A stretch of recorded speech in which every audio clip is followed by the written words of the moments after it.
Fall at Equestria, Murky Number 7. Chapter 3. Forlorn Hope. Stitch by stitch, stitching it together. Deadline looms. What is it like to desire freedom? If I were asked what it was like to be free, the answer would be simple. I don't know. But a desire, a driving instinct to seek to take for myself the freedom denied to me my entire life, what would that feel like? I'm not sure. Even as I drew my dreams upon the walls of Whiplash's storage cupboard, there was a niggling doubt in the back of my mind. That part of me, still chained to the ground, and held to the whims of Master Red-Eye, would let doubt trickle into my thoughts, even as I made my decision. I didn't know what it was that gave me the will to fight it off. Perhaps something in my Pegasus blood about wanting freedom. I couldn't imagine it. How could I want what I could never truly achieve in the sky? But there was going to be no turning back. I had beaten the slave in my mind. I knew what I wanted now. I was going to escape. I had thought that might make my mind shut up, to let my subconscious finally die off and give me a break from the torturous duality that had become my own thoughts these past 2 days. But no. It didn't slink away and cower as I smiled, drew, and wished for a better life at last. It just lurked in my mind, feeding doubt and questions to try and unsettle the new parts of me that wanted out. But it would not win. I wouldn't let it. After all, I had another reason now, a very basic and utterly driving one. I needed to escape to live. Before the pit, I had been perfectly willing to slave away until I eventually keeled over and simply expired, to be nothing more than a statistic of caps for Red-Eye to replace in short order. But I had been shown the value of life, and to what extent it should be fought for.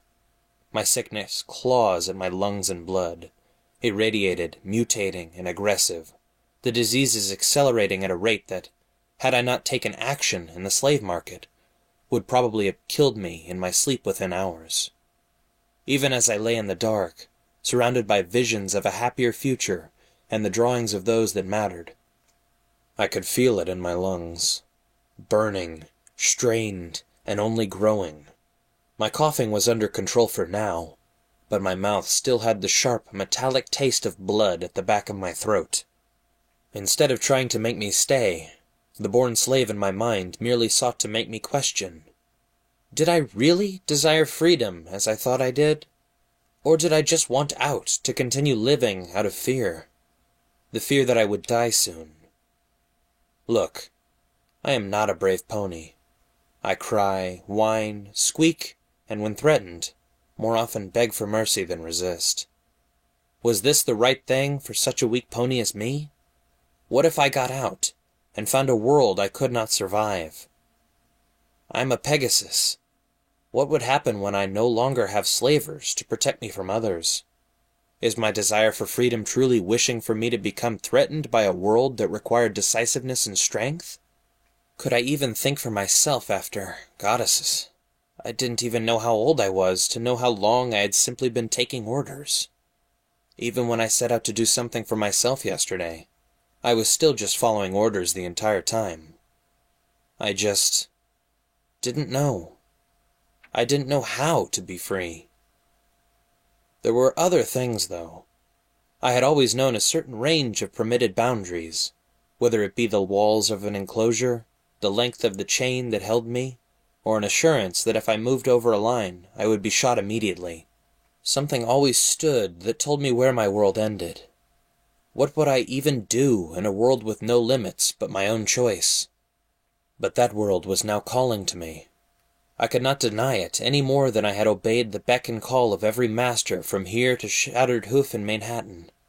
I didn't care if it was a desire for freedom or a desire to simply live. That voice in my head would shut up. I would overcome it. I had to. To escape was to live. Perhaps I just wanted both. I won't say I wasn't afraid. Indeed, I was terrified. Perhaps that fear was what propelled me to actually take these steps, to wish for a better tomorrow, where I might live for longer than a few days. A few days. The same time it took me to realize why I needed to live, is what I now have left. I can't fail. It's do or die. No time to falter. I had to dare. Dare to dream. The colossal length of piping crashed down behind me. Scrambling back to my hooves, I began coughing as the dust and dirt flew up in my face from the shockwave. My dive to dodge it had only just carried me out of its path, but the weight striking the ground had still shaken me to the core. Spluttering and fighting the urge to continue coughing, I would not let it win. Not now. I began untangling my harness from the pipe I had pulled free. Slaves began to move in with auto axes, whirring, ready to cut the pipe into smaller chunks for transport to the steel mills. Whiplash had come to fetch me in the early morning, thankfully not noticing my drawings on his wall, to bring me out for the first of my multiple daily shifts. In this case, helping dismantle a section of roller coaster wrecked by the stable dwellers' escape. Surrounding me in the cordoned-off section of the fun farm was a whole bustle of activities. Ponies pulled the roller coaster struts apart with ropes tied to harnesses, while others clambered over the coaster itself to tear down the metal from all the damaged sections. Old dust and dirt beneath the coaster was kicked up from so many hooves galloping back and forth, or small craters from the explosives used trying to catch that elusive mare 2 days ago. It was dangerous work, requiring ponies to pull free huge lengths of the scaffolding after they had been bent out of position, and then pray it didn't land on them. Somehow, I had been allotted to that job, despite my weak physicality. The irony of being in danger from the aftermath of her escape was not lost on me. Like every other role I had gone through in my time in Philadelphia, it was backbreaking, lethal, and exhausting.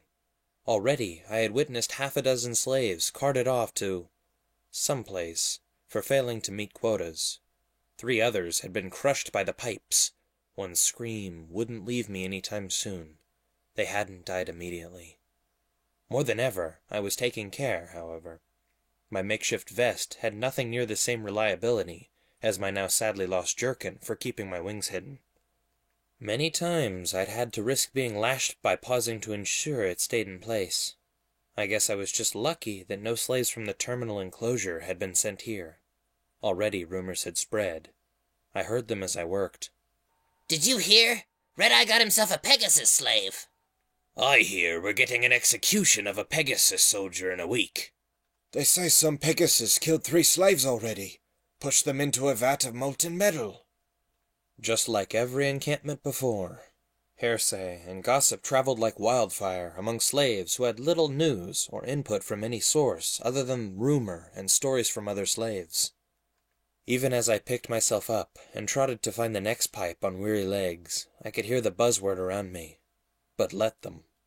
I wouldn't be around here much longer to be affected by what they had to say about Pegasi. Perhaps they were all evil and killed foals up on their cloud fortresses. I just didn't care. I had never been a Pegasus in any sense of the word. I had more in common with my fellow slaves than I would to any so-called Pegasus enclave.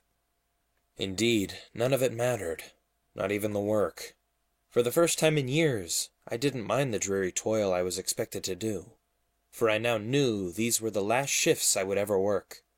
I think I even let a smile creep across my face in the downtimes between tasks, just imagining everything that was waiting for me. In my wildest dreams, I imagined escaping past the wall, finding a small settlement, and encountering a lovely doctor. A mare, that's right. A lovely mare doctor who would heal my wounds, cure my disease, and maybe have some directions to Shattered Hoof. There I would find my mother, and we'd both escape and go off to live in Tenpony Tower. Somehow. Safe forever. Maybe I'd even meet the stable dweller there. DJ Pon-3 talked of her enough to imply she occasionally visited. I'd get to say thank you, shake her hoof, maybe even give her a hug. I could offer a home with me and my mother, good ponies all. And there was so much the 2 of us could do. Save the slaves in Philly, explore the wastes. We could travel together, get to know one another more, get closer and my imagination was getting a little too carried away. I lightly thumped my hoof to my face and shook my head. Crazy dreams were great and all, but now was the time for planning. I had less than 24 hours to sort everything out, find my route, and go for it. Hey, that damn pipe's still attached up there! My reverie broken, I turned my head to look at the slaves behind me. They were trying to attach the ropes from my harness onto the next scaffolding pipe of the roller coaster's broken track section. The filthy slaves were using grapple harnesses to pull themselves up to separate the pipe from track. I was a bit envious. A grapple harness was a bit like a battle saddle, really. I kinda wanted one still. But none of the ones they had would fit me, so I was left grounded, as always, while even earth ponies got to fire hooks and tow themselves off the ground. Pegasi got to fly, unicorns powerful enough could self-levitate, earth ponies got gadgets. When would it be my turn? But no. No helpful things for a little pony with no unique features at all, bar hearing that made it hard to sleep at nights, and a mental conditioning to obey whatever he was told. I sighed, lowering my head to stop looking at them, as they started sawing into the pipe with mouth-held hacksaws. At least I'd get a brief break while they took care of it. Immediately, 2 ideas came to mind. I could look around the roller coaster area for anything handy to escape with, or I could use the time to work in my journal. The former was perhaps the most practical one, but looking around me at the dusty work area filled with teams of ponies tugging on larger scaffolding, slavers barking orders and whipping the slow ones, or the danger of consistently tumbling scrap from the auto-axe wielders up high made me reconsider. Sure, I might find something, but I was still trying to plan my work. Randomly searching would only lead to a beating from a slaver if I was late back here. No. I'd need to take risks to get supplies soon enough. Don't gamble at all on an area with little worthwhile loot. Besides, I was in a quieter section nearer the Fun Farm barn, and I got the pleasure of watching a gigantic pink pony statue being torn apart. One more face to not always seem to be staring at me. That was worth something, right? When I got out of here, I'd never need to see her laughing face ever again. I lay down as the slaves behind me got to work, setting up to pull the next pipe down. They wouldn't disturb me. No one disturbed me today. Word had gotten around that I was property of the Master now. Apparently, you did not disturb his prize if you planned on living another day in Philadelphia. The mere thought gave way to trembling as I pulled the journal from my acquired saddlebag. Dropping it, I curled up around it as I tried to fight the terror that he gave to my mind. By some distance, the most vile, horrifying, intimidating pony I had ever met. His cutie mark seemed burned into my mind, almost as much as the imagery of watching the stable dweller rising into the air. The eternal chain. A symbol of slavery. I feared that he would show up, right at the last moment, to prevent my escape, by destiny itself, observing his right to own me. Born slaver to born slave. No. No. I couldn't let the fear overtake me. He was just a pony. A big, scary one, but a pony all the same. I'd met a stronger pony. I was sure number 6 could have flattened the Master. But he wasn't around. The fear wouldn't go away. I could reduce it, but in the few minutes I had met him, the Master had left a mark. I wondered if 10 years down the line, in my dream castle of living in Tenpony Castle, I would still be afraid of him turning up to reclaim me. The nightmare of waking up in the middle of the night to find his rotten grimace smiling at me as the chains locked home, of him dragging me away with no pony, not even the stable dweller hearing my cries. I couldn't even bring myself to open the journal. I was afraid I'd just end up drawing him, and being stuck with his image forever. I felt my eyes beginning to water. I knew I was going to try. Nothing was changing that now, but I was so afraid. Heads up! My eyes sprung open to look upwards, before screaming as I saw a shard of scrap falling from above. A panicked-looking mare with an auto-axe glancing down in horror. Slaves scattered. I tried to follow, but my harness was still tied to the roller coaster pipe. I screamed for some pony to help, trying to unfasten it as the massive object hurtled vertically towards me. I was pretty dexterous with my mouth and hooves. I had to be, really. but the buckle was jamming on rusting parts and fraying cloth. A weight crashed into me, but not from above, from the side, pulling me sharply to the side, hard enough to cause me to squeal in pain. I felt my body stretch against the harness, before the deafening sound of the scrap hitting the ground knocked out my senses entirely amidst a miniature storm of dust kicked up by the impact. A sudden pressure was released as I catapulted backwards away from the scrap, barreling into somebody else to land in a heap on the floor. Gradually, the noise of metal fragments landing and screaming slaves died down, my own voice probably last of all. I could feel Somepony holding on to me before quickly releasing, the pair of us scrambling up. I really hope pulling you out from under things isn't going to become a habit. My heart almost skipped a beat as I whirled, ignoring the bodily pains as I saw. Creamy yellow coat, light orange mane tinged with red. It was her, the mare from outside Slit's factory 2 days ago. She stood up, shivering with adrenaline from the death-defying dive she had used to save my life. I just stood gaping. Never had I ever expected to see her again. Such a random happenstance before becoming a second chance. I had been too nervous, shy, and brutalized last time to really respond to her, or show proper gratitude. I had to make up for that. You? Smooth, Murky, smooth. She tilted her head, as though confused, but grinned anyway, reaching out to steady me on my hooves with the front leg. Without a word, she simply led me to the side, encouraging me to lie on my side upon a dust mound. Feeling the adrenaline pass, the shock overcame me enough to half lie and half collapse down. Only now I noticed my harness had been cut by the shard that fell, the razor edge severing me from the pipe as easily as it would have cut me in two. Whoa, careful there, she whispered, catching my head in her hooves. Just take it easy, okay? Geez, you look even worse than when I last saw you. You sure you're all right? No. I'm dying of an irradiated lung infection and ever-growing rat poisoning, thanks to Philadelphia. Yeah, I muttered, rasping a little on the dust thrown up from the impact. I just need to catch my breath. Thank you. I mean, really, thank you. For both times. Well, I couldn't stand by and just let you get crushed. She sat down beside me, a couple of feet away. Seriously, you look terrible. Those rad sores. You've not had a very good time. Most of those cuts look barely healed. Say, what's your name? Sorry, I never asked last time. I was about to simply say it, but part of me stopped short of saying my full name. I really didn't want to explain it to her, mostly because I tended to cry whenever I thought of it. Murky. Well, Murk, she said, oddly brightly. Glad to see you again. It's a rare day in Philly you meet someone who isn't out to abuse you somehow. Pity we don't seem to share shifts more.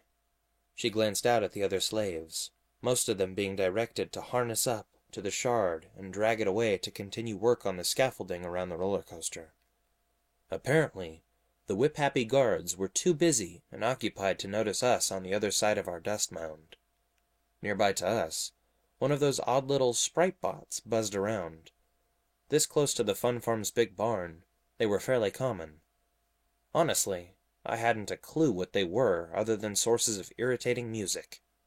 This one was a little different, showing an old, cracked video screen as it glanced at us for a second, before buzzing away silently. That said, she continued, I wouldn't wish anyone to be around the Fun Farm. This place has some nasty ponies, even by Philly's standards. I'm from the Fun Farm, I said quickly, coughing for a few seconds. I'm held up in the petting zoo near the entrance. Whiplash is stuck. Oh, no, Merc. Don't say that. Say what? Stock. You aren't just some stock, Merc. You're a pony, a thinking being. You aren't just some number.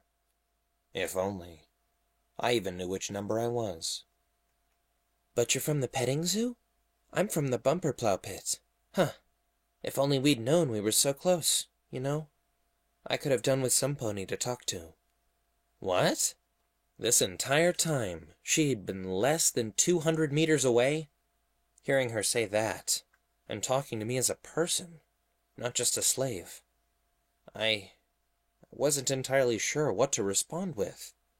Social interaction wasn't really a skill of mine. I was conditioned to be led. Well, I guess I could let her lead the conversation, right? So, drawn anything else lately? I have to admit, I couldn't stop thinking about that. I even tried my own, but I'm no artist. Can I see again, please? That I could do. My silence in the conversation felt awkward, but I couldn't imagine she'd be too interested in anything I had to say anyway. I was just that kind of pony. Handing over my journal, I realized it was still clutched under one hoof from the escape. Taking it with her magic, the mare began looking through more of it again. I blushed as I saw her grin going past, those pictures again. She looked at ones of number 6, whistling at the sheer size of him beside a 2-scale version of myself. I sat in silence, trying to calm my rampant hoarse coughing every few seconds. Something about some pony else looking at my drawings just helped them feel justified. Is this what ponies who draw are supposed to do? Show others? Wait. She pointed a hoof down as she looked at one of my more recent drawings. This is you, right? I nodded, slowly. Why do you have wings in this? My heart skipped a beat. Gasping, I glanced from side to side fearfully. No other slaves were paying us any heed. The slavers were still sorting them out. I didn't need to speak. Shh, she whispered, her eyes trained on my vest.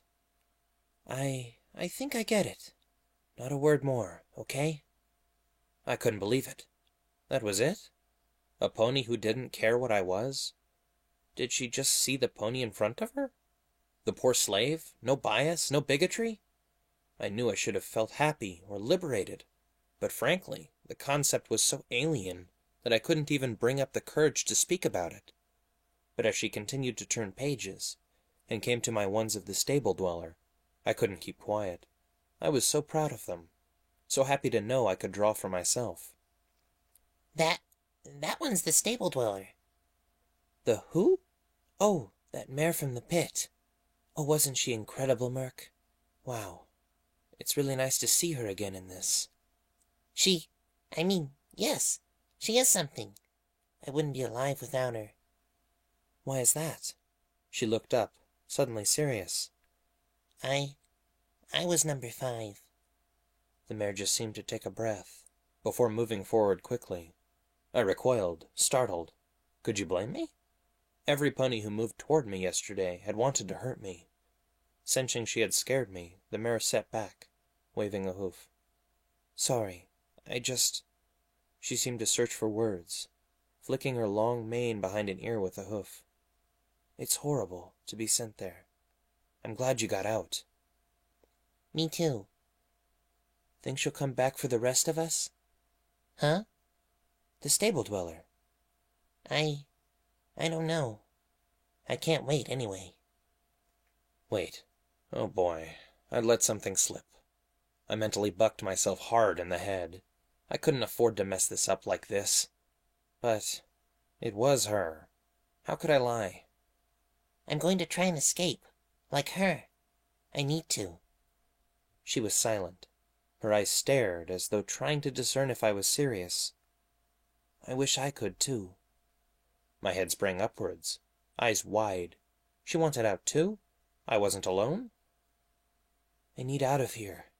I can't live forever in some slave pit. Hell, I can't live a year in here. I'm sure you feel the same, Merc. But I just don't know how. My heart felt aflame, a kindred spirit to escape. I dragged myself up, looking around. Come with me. What was I saying? We can go together. 2 ponies are better than 1, right? I'm going tonight. I have a plan and everything. Kinda. I barely knew her. But she was nice. She was being nice to me, and a friendly face could be useful out there. No, I'm sorry, Merc. I can't. My rising hope fell like the scrap from the roller coaster. I felt my legs buckle under me.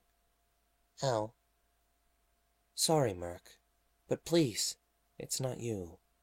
I have to wait for someone. She paused. My Buck. My lover. We were brought in at the same time and, well, just found comfort in one another. Such a strong spirit. He always wanted to plan to escape, you know. I think you'd like him. But he was taken to the pit. The same one as you. I convinced my slave master to allow him to come back to me if he survived, you see, instead of going to the place he originally worked at. I did a job for my master. Stole something from Wicked Slit's factory the day I met you. But he hasn't come back yet. I didn't see him in the pit, so I can only guess it's all been held up by the confusion after the stable dweller and the riots. So, I'm sorry, Merc, but I need to wait for him. We promised one another we'd escape. Together, or not at all. She was crying. Not much, but I could see the sparkles around the edges of her eyes. I felt the urge to do something, but I didn't know quite what. As though I just didn't understand how to react or help her. I won't abandon him, Merc, even if it means having to turn down your offer. If you could wait for us.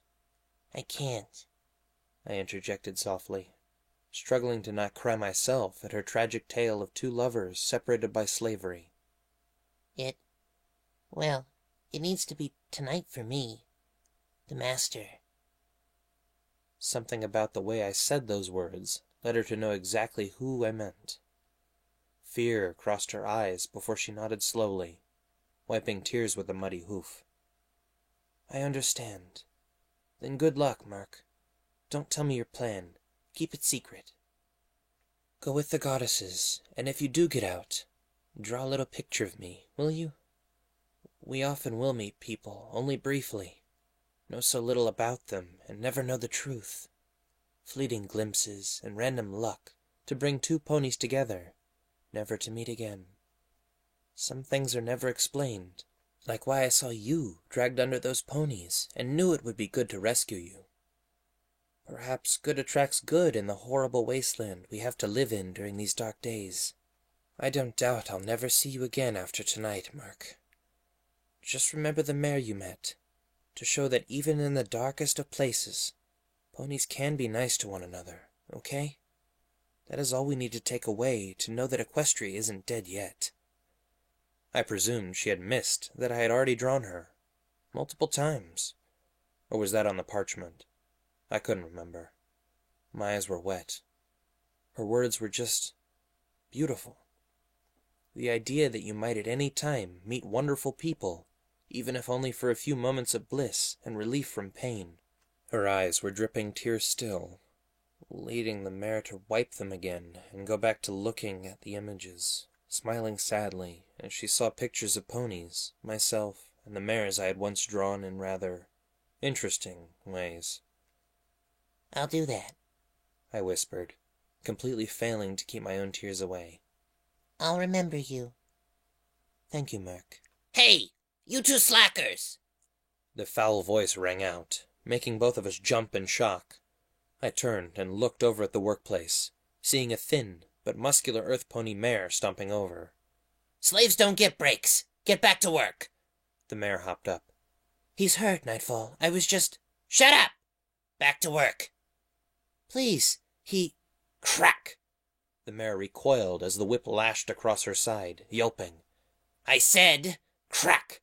Back to work!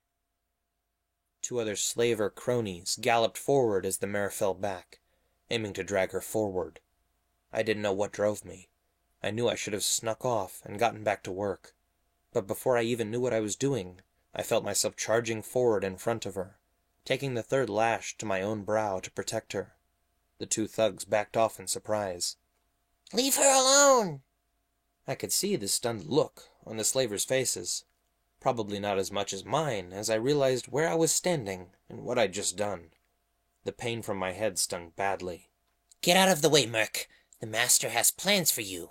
I wouldn't want to affect his prize. I... I didn't know what else to do. I didn't know why I'd run forward. The slavers grabbed me with their magic. I felt the telekinesis working together to yank me away from the mare, my legs pulling from under me as they began roughly yanking me to the dirt, dragging me toward another work area to separate us. I struggled, kicking and writhing my hoof, trying to land any sort of blow. Don't fight them, Merc. I glanced up, seeing her standing there, crying as she waved a hoof softly before turning away. Don't fight them, please. I'll be fine. You go do what you need to.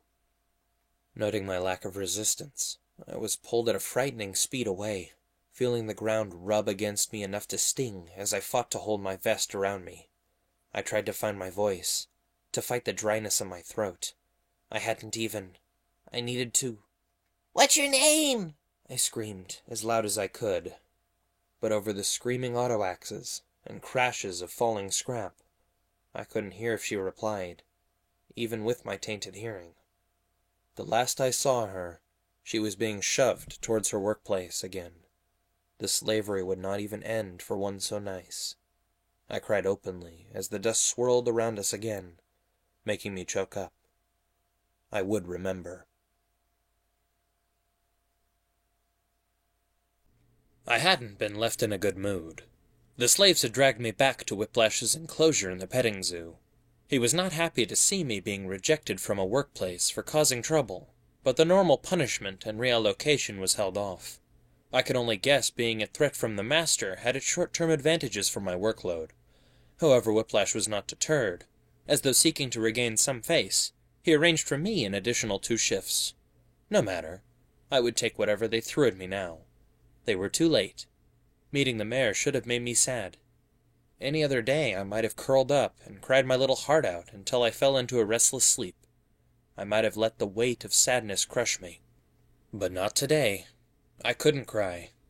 Okay, maybe I had at the moment, but after being thrown in the petting zoo again, I had felt something change within me.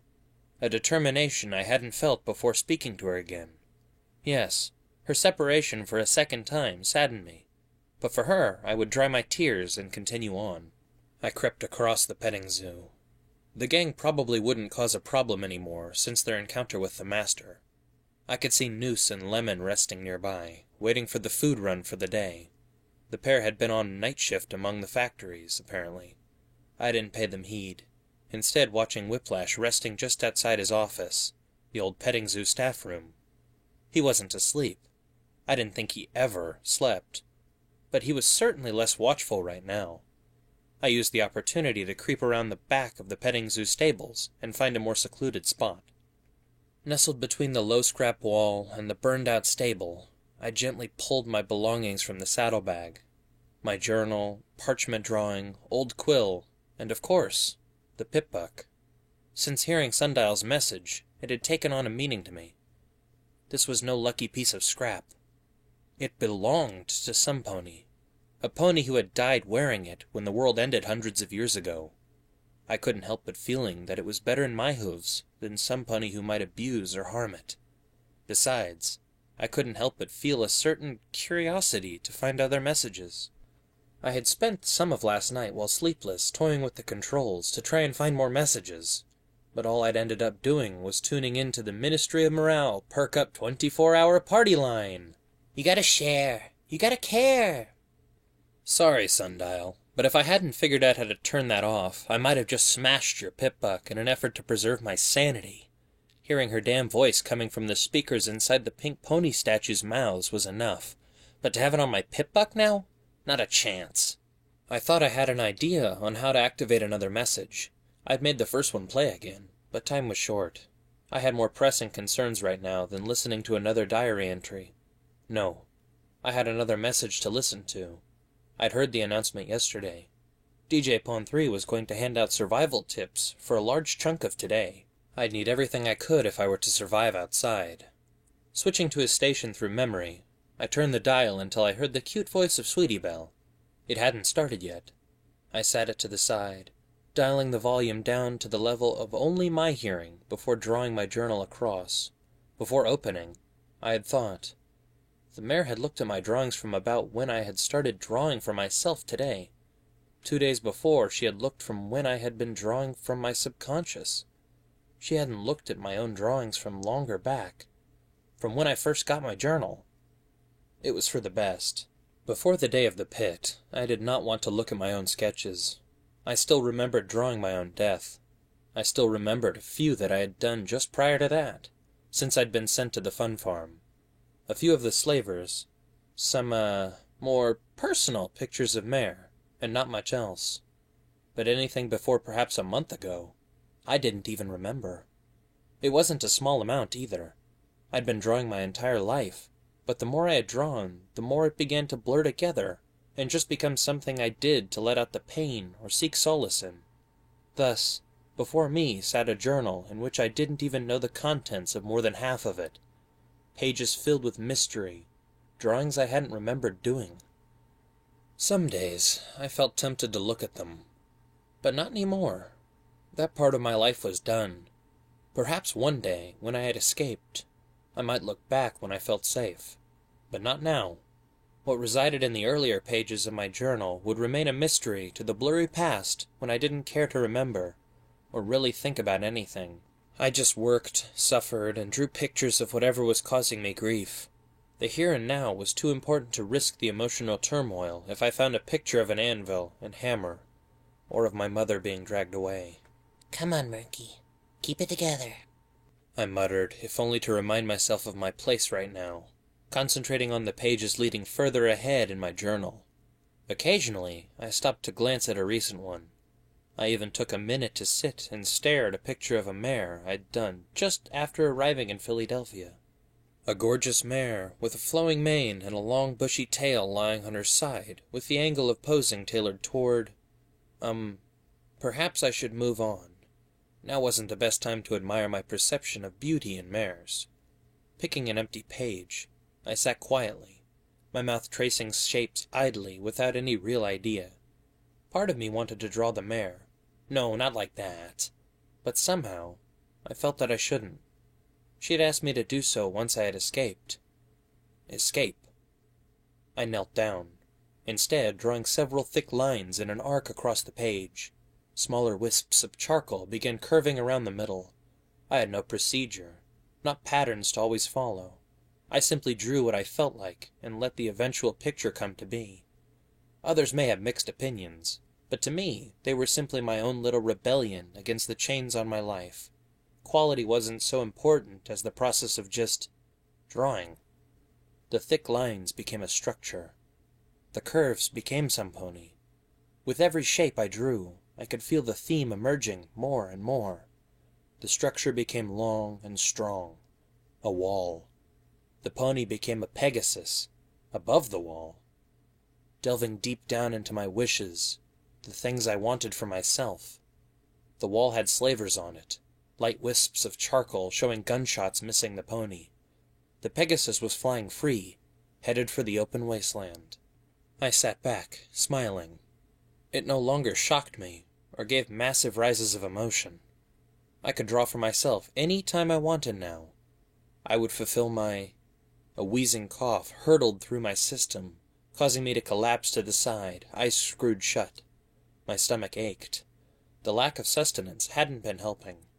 I'd grabbed a quick drink from the rain barrel, meant to gather water for primitive purification near the roller coaster just to stay alive, away from dehydration. But I could still feel the brutal effects of no real food for... oh, goddesses. How long was it now? I couldn't remember. Okay. I'd fulfill my promise to the mare. My picture proved my will to escape from my own life. My cough only reinforced it. To stay was to die. Briefly, I tried not to think that I'd been prepared to throw that life away to end the pain. Hello there, wasteland! My mind snapped back on track, that hated subject falling immediately, as DJ Pon 3 came on the airwaves through the pip-buck. This was it. Now I bet many of you are wondering, hey Pon 3, why you calling out all these basics to every pony in the waste? We all know this stuff. Well, my little veterans out there, sure you might. But recently, I've been thinking. Since about what? A month and a bit ago? We've had a big rise in ponies going out into the waste themselves. I swear, it's like every settlement and stable, from filly to the hoof, is waking up and finding its own little hero to go out there to save Equestria in one way or another. Not all of these ponies are getting on too well, so I figured, why not revise some of the stuff I've been teaching to you all these years? Besides, judging by the news, I figure some of you vets could use a tip or two remembered. Remember, children, the wasteland is the real enemy, and it doesn't like pride or ego. I had a new page in my journal out. It stung to lose my imagery of escape so suddenly, but this was important. I couldn't read or write. I couldn't write a plan. I was going to draw it. Little images to remind myself, step by step, of what I would need, of my routes and timings, of any handy little tip I could remember from the education to come. I would be a good little student and listen closely. So, without messing you folks around any further, allow me to cut to the chase, Wastelanders. Here's Survival 101 for the Equestrian Wasteland. So it began. I prepared myself. This was to marathon itself all day. I'd have to listen on in between shifts, collect everything I needed, and be ready. Here we go.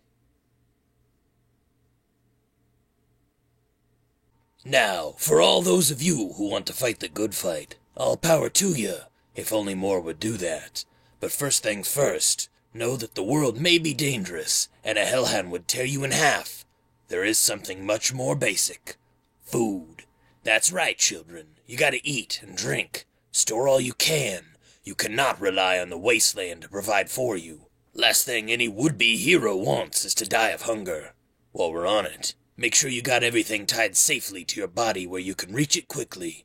Nothing worse than finding you lost your water can half a mile back in the waste to a faulty knot, right? I drew lines. The gang was arguing, or rather, Noose and Lemon were arguing. I didn't know if they really counted as a gang anymore. One way or another, their bickering distracted them from their food. I'd thought about it, and simply could not bring myself to take the food from any pony other than them. While I was sure the other ponies would not hesitate to beat me just as bad if they knew my wing's secret, this gang I had a particular loathing for. So what, Noose? You want us to just cower away because some fat pony killed Nails? That fat pony would tear you in two for smelling the wrong way, Lemon. Know when you're beat. We lie low. Our time will come. I was using the wreckage of the old pigsty to creep around behind them.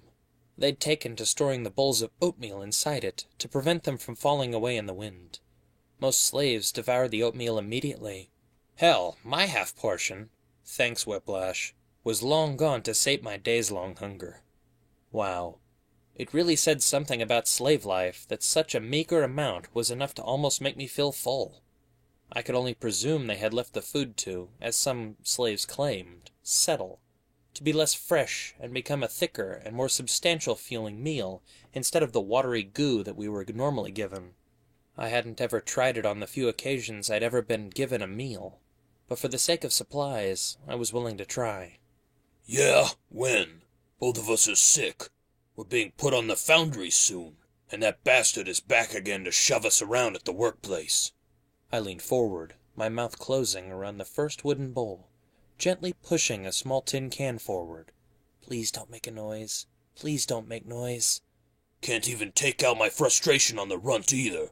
If he hadn't bucked me in the danglies, I might have felt so... hell, what am I saying? Bastard Pegasus can get raped to death by the master for all I care. I tried to not let my imagination take over, as I felt my entire body shiver in fear. Not just from being nearby to the mare who had almost beaten me to death yesterday, but the sensation of even remembering him. The oatmeal slopped and gurgled in a way that food really shouldn't into the tin can. Taking a second to catch my breath and calm my nerves, I reached for the second, trying to not let the real side of my mind catch up to what I was doing. Just shut up, Lemon. Go eat your oatmeal, you stupid buck. Are you crazy? I'm not touching that stuff till I know it'll stay down this time. Shit tastes even worse coming up. Okay, ew. All the same, I remained thankful for their continued distraction of conversation to not turn around as I poured the second bowl into the tins. Ducking back, I began wrapping them tightly in a wad of cloth, with some mouth and hoofwork to keep as much of it inside as I could. It wasn't much, but it was all I'd reasonably get that wasn't already being eaten, or liable to poison me. It'd have to last till I could scavenge something outside the walls. I began sneaking away, scooting as quickly as I dared along the wall, hiding behind other slaves as best I could. Most were sleeping. Any that did see me wouldn't say a word. No pony particularly liked the gang. As I began to reapproach my hiding place, an unusual sound made me dive for cover. A sound like a screeching saw through rotten wood had startled me. Poking my head out from behind the old pig trough, I glanced in the direction of the horrid noise before sighing in relief. Whiplash had finally fallen asleep, head lolling sideways on the fence from his resting point to drool over the metal. The noise matched his breathing. He was snoring loudly and proudly. I could hardly suppress a small giggle at the sight of such a fearful pony in my life completely left without any poise. If the master had done one good thing, it was make Whiplash seem not so bad any more. I was about to turn and go back to my hidey hole. DJ Pon-3 was going to continue with which towns to avoid soon after Sapphire Shores was done singing, but something clicked in my mind. Make sure you got everything tied safely to your body. I had no real rope or twine, but a long piece of leather might work. Every part of my mind that remained sane was telling me this was a bad idea. All the same, I felt my hooves carry me as stealthily as I could towards Whiplash and his little office. I had just stolen food from the gang. What in the goddess's great eyes was I doing thinking about stealing from a slave master? I moved one step per snore, fearfully struggling to keep my breathing as regular as I could. I found it was matching Whiplash's snoring patterns out of sheer habit. 10 feet. Whiplash snorted, shifting. I froze on the spot. After a second, he rested. I let my hooves carry me forward. 3 slaves were watching me, rolling their eyes at the stupid runt about to get himself killed. The gang were around the corner of the building, oh so thankfully. I could still hear them arguing about who else they should pick on after I got lifted. 5 feet. The door was right there. Inside, I could see a short bed stuffed into the corner, surrounded by old bottles of alcoholic drink. Whiplash had often taken to sneaking shots whenever he thought a griffin hadn't been looking. Stern, the fanatical leader of the Griffins, was legendary for coming down hard on slavers who drank on the job. But the allure of taste, I guessed, was too much for many. A schedule was drawn on the wall in Lash's crude handwriting, or at least I guessed it was. Either that, or he was into abstract art beyond what I could fathom. Sitting near the door in the tiny room, how did he even fit? There were 4 whips of varying sizes. He even numbered them. The number 1 whip he always carried. Whips 2 through 5 were of ever-changing sizes. I immediately regretted the fact that I could probably recognize them specifically by the feeling of being whipped after only 1 month in Philly. I went for the number 3 whip, the thinnest and made of strong Brahmin leather. It was the one that left the stinging lines longer than the others, often allowing a slight breakage of the skin, and making a sound akin to a gunshot with... Stopping on the spot, I shook my head fiercely. Geez, my perception of life was really messed up. I realized that I'd have some real explaining to do to any pony outside the wall why I knew so much about whips and chains to avoid them getting weird ideas about my tastes in life. The whip was hard, very hard, but flexible, and if pulled tight, incredibly durable. Perfect for the idea I had in mind. I quickly stuck my head in the drawer and plucked it up with my mouth. Whiplash stopped snoring. I collapsed backwards, trying to run around the hut, but his eyes opened long before I got the command to my frozen joints from the fear. Murky number 7? It took him a second to see. His eyes lowered in fury as he snarled and twisted to look up at me, the number 1 whip levitating up. You have precisely 3 seconds to explain why Betsy is in your mouth, Merc. I gulped, too scared to even drop the whip. Because... 1, 2, and 3. His whip cracked around my hooves, leading me to stumble backwards, dropping the leather. Wicked Slit wanted it! I shouted it at the top of my lungs. Not very much, given all illnesses considered. She wanted to borrow one to do her shift. She wants to, broaden her horizons.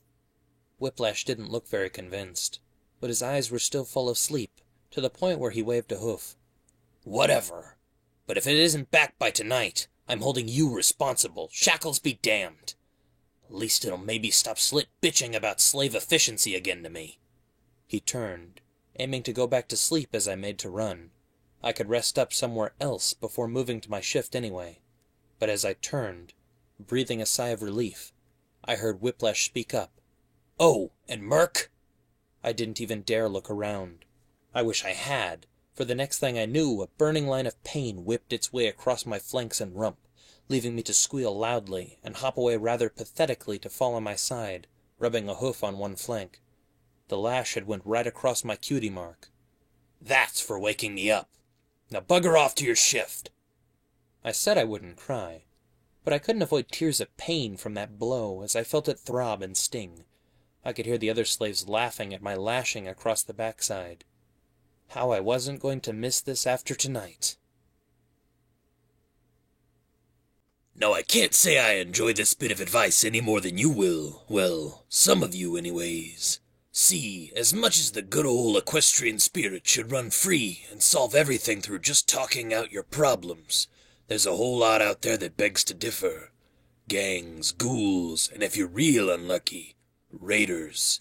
Hell, there's even worse on top of that. So as much as it pains me to say this, children, if you're going to go out into the wastes, make sure you go out there packing. Get some weapons and armor, whatever you can.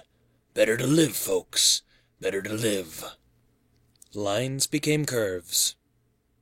The cart's harness was already giving me a nasty burn on my back where I bore the brunt of the weight when I pulled. Wicked Slit had sent me right to my oh-so-favorite activity in her factory. Cart delivery. Weighing what felt like half a ton per cart, the exhaustion factor didn't so much creep in as slam home. 5 deliveries throughout the day, 1 to each of the ammo mills in Philadelphia, carrying various types of metal for even more varied types of rounds manufactured to feed Red Eye's army. Copper to the iron shod factory, steel to the saddle sore manufacturing facility. The others I didn't even know the names of. I just put down my head and got on with pulling weights far too large for my somewhat less than stellar levels of strength. It still didn't matter. These were the last 5 carts ever to be pulled by Murky Number 7. I'd see to that. Plus, I had a little plan. Wicked Slit believed me broken in and too cowardly to try anything. It was why she sometimes left me unsupervised, or without a handler to better serve her efficiency ratios elsewhere. As such, I'd been able to dump my saddlebag at the side of the factory by the road and use it as a dead drop location. Each trip I made, I had stopped my cart, slipped free of my harness — the builders clearly didn't factor in ponies of my size when they designed it — and shoved a slab of flat metal into it. 5 trips, 5 sheets of differing types of metal. I knew nothing of the composition of metal, so I hoped they would each do the job. I tugged the empty cart into Slit's factory, limp-hoofed and gasping for air in the sweltering air of machinery and industry. The drop-off zone was heavily guarded by slavers who directed me into a port to store the cart for some poor pony on the next shift. It had become almost a tradition, actually, for them to take bets on how long it took me to back a heavy cart into a bay with my pathetic levels of strength. The current longest time, I believed, was 6 minutes after a day I'd been overloaded. My record was 2 minutes. Rather embarrassing, really. But that is what I'm like after a full shift of pulling these damn carts and having jelly legs by the end of it, or a back sore enough to cause me pain by just turning. I heard, rather than saw, the guards bickering over amounts. It was never much. None of them liked betting more than a few caps or a couple cigarettes on me. Sighing, I once again played their game. In theory, I would just dump the cart, but I had to judge every time which slaver was most likely to beat me up for not having him win, then try and aim for their timing. They hadn't yet worked out that I could hear their whispering rather clearly. I let my ears do the thinking, hearing a couple bet high, citing my time in the pit and sickness to slow me down. A third voice, a buck, commented on his bet he'd made in advance, as well as the annoyance levels if I didn't do it in under 3 minutes. Well, crap. I tried my best, I really did, but my aching muscles, barely healed injuries, and low energy levels just wouldn't make the cart move at all. With a slip and a surprised shout, I fell to the floor while straining to push the cart on its rusty wheels. Oh, for the love of... Get a move on, you whelp! 30 seconds, or you're getting it, Merc. I got a full pack on you. Get it in less than 30 seconds, and I'll get you for it. My muscles just wouldn't give. I couldn't risk forcing them further. I had to retain enough energy for tonight, what little I'd had left. I sighed, falling over and tilting my head against the cart. Some days you just couldn't win. Oh, are you kidding me? He's giving up. Come here. I looked up, breathing deeply and simply hoping to myself that the beating wouldn't be too bad. Hey! What did I tell you bastards about interrupting slaves? The trio stopped dead in their tracks. 2 of them even made to leave immediately. The third, who had advanced on me, turned, immediately sweating. Wicked Slit was stomping her way towards us all across the delivery room floor, out of the manufacturing areas. She had old Pegasus flight goggles on to protect from foundry sparks, her knife floating obediently beside her. I felt envious of her stamina to keep magic up like that all day. You beat them, they work less. Beat them when they aren't in work hours. You think I can afford you to lose me 10 minutes of labor every damn time you feel like smacking something? Go hit up a slave in their pen after your shift is done. Of course, even slavers had shifts, albeit shorter and less laborious than the slaves. I couldn't imagine Slit would be any happier about losing her slavers than her slaves from their workplace. Yes, ma'am. Right away, ma'am. Sorry, ma'am. They scurried away, leaving me to get back on my hooves, and with great effort, shoved the creaking cart back into the bay. An 18-inch curved knife on a sadistic slaver mistress has that sort of incentive effect on even weak ponies like me.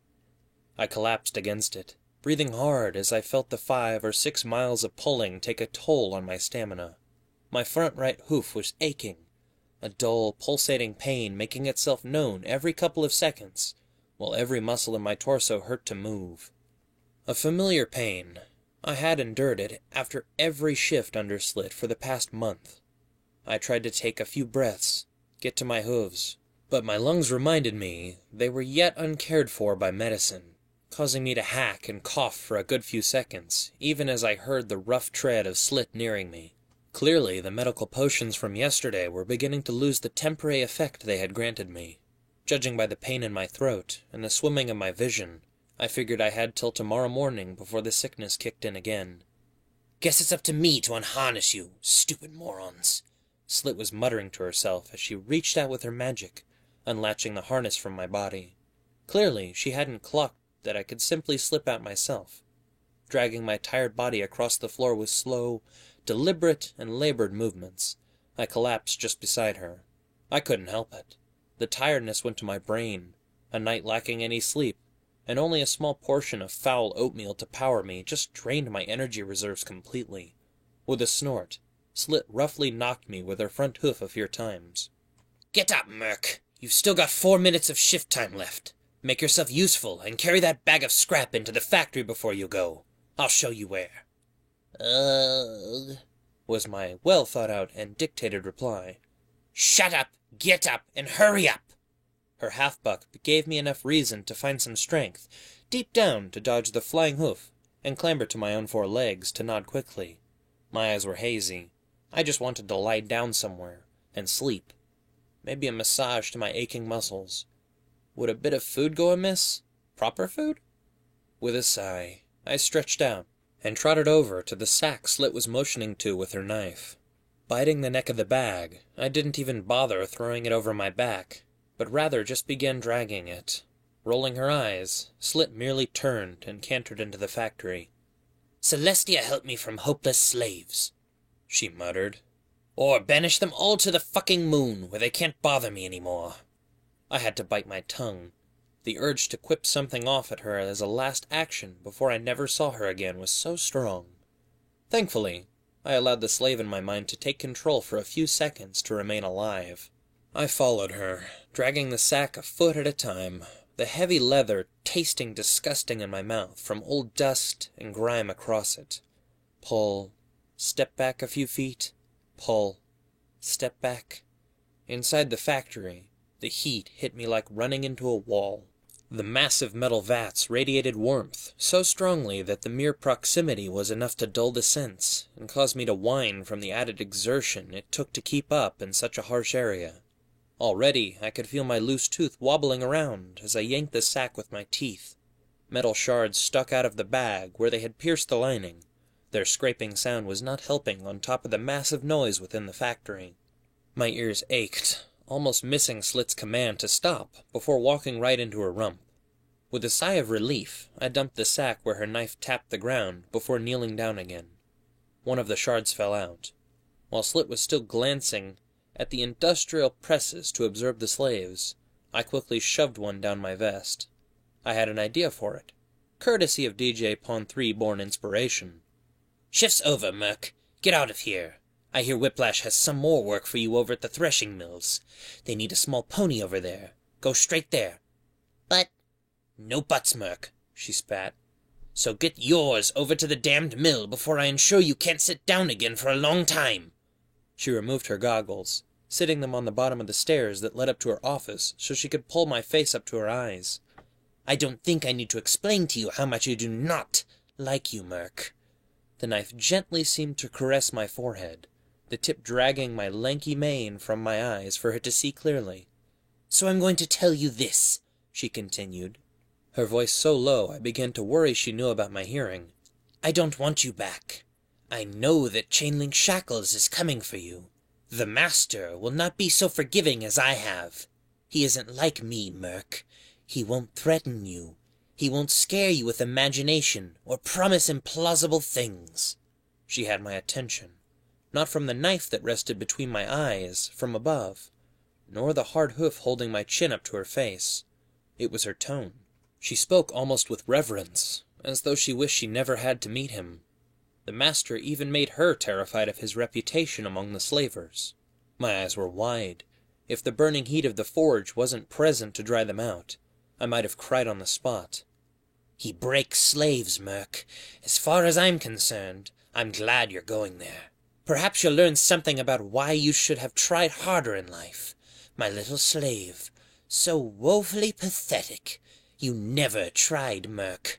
You think I can't see your destiny? Look at that tiny flank of yours. A set of shackles? I sometimes wish I could just close them around your hooves and leave you out to die because you are so fucking useless to me. Born into slavery, and you still can't hack it. Her hoof roughly shoved me away. I fell on my side, shivering as I pulled my hooves in. Get out of here. The pit was too good for you. I shakily got up, nodding my head. No, she was wrong. I wasn't going to the Master. I was going to escape. I stared at Slit, looking her right in the eyes. I wanted to tell her, so she would know by tomorrow that she was wrong. If Slit saw my defiance, she didn't make a sign. Instead, turning to scream at some slaves for stopping as they fought for breath from the heat. I wanted to whisper something, to shout something, just one last word that proved I wasn't going to be beaten by her cruelty anymore. I couldn't think of anything. I never was good with words. She scared the slave in me too much to dare speak out against my masters. So I stole her goggles instead.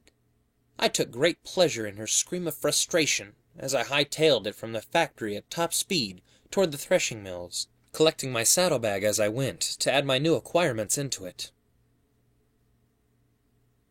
Now there's one unfortunate truth about the wasteland, children.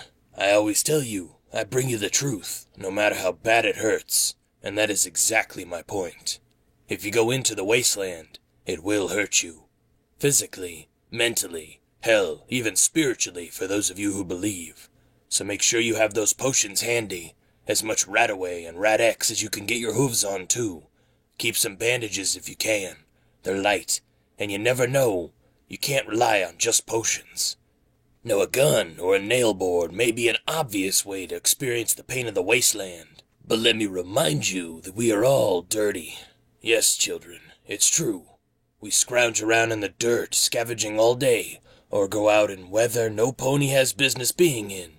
So remember, disease and illness is the greatest killer. Wrap up, keep yourself as warm as you can, and dress appropriately. Take the advice from Daddy Pawn 3, children.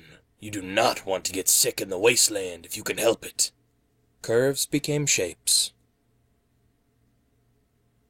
The threshing blades missed me by a scant inch as I dived to the side and rolled over to land out from under the machine. Hissing and clicking, the blades skittered across the ground, improperly calibrated to score the floor as they moved.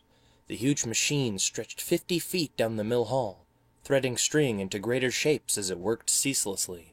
Like a piano's strings, it held thousands of strands beside one another down its whole length, the whirling machinery raking up and down the material to slowly and gradually bring it together into something useful. Beneath the machine lay the refuse, an empty space filled with the fallen threads and lint of severed lines that usually was only used to give the machinery's mechanics space to move.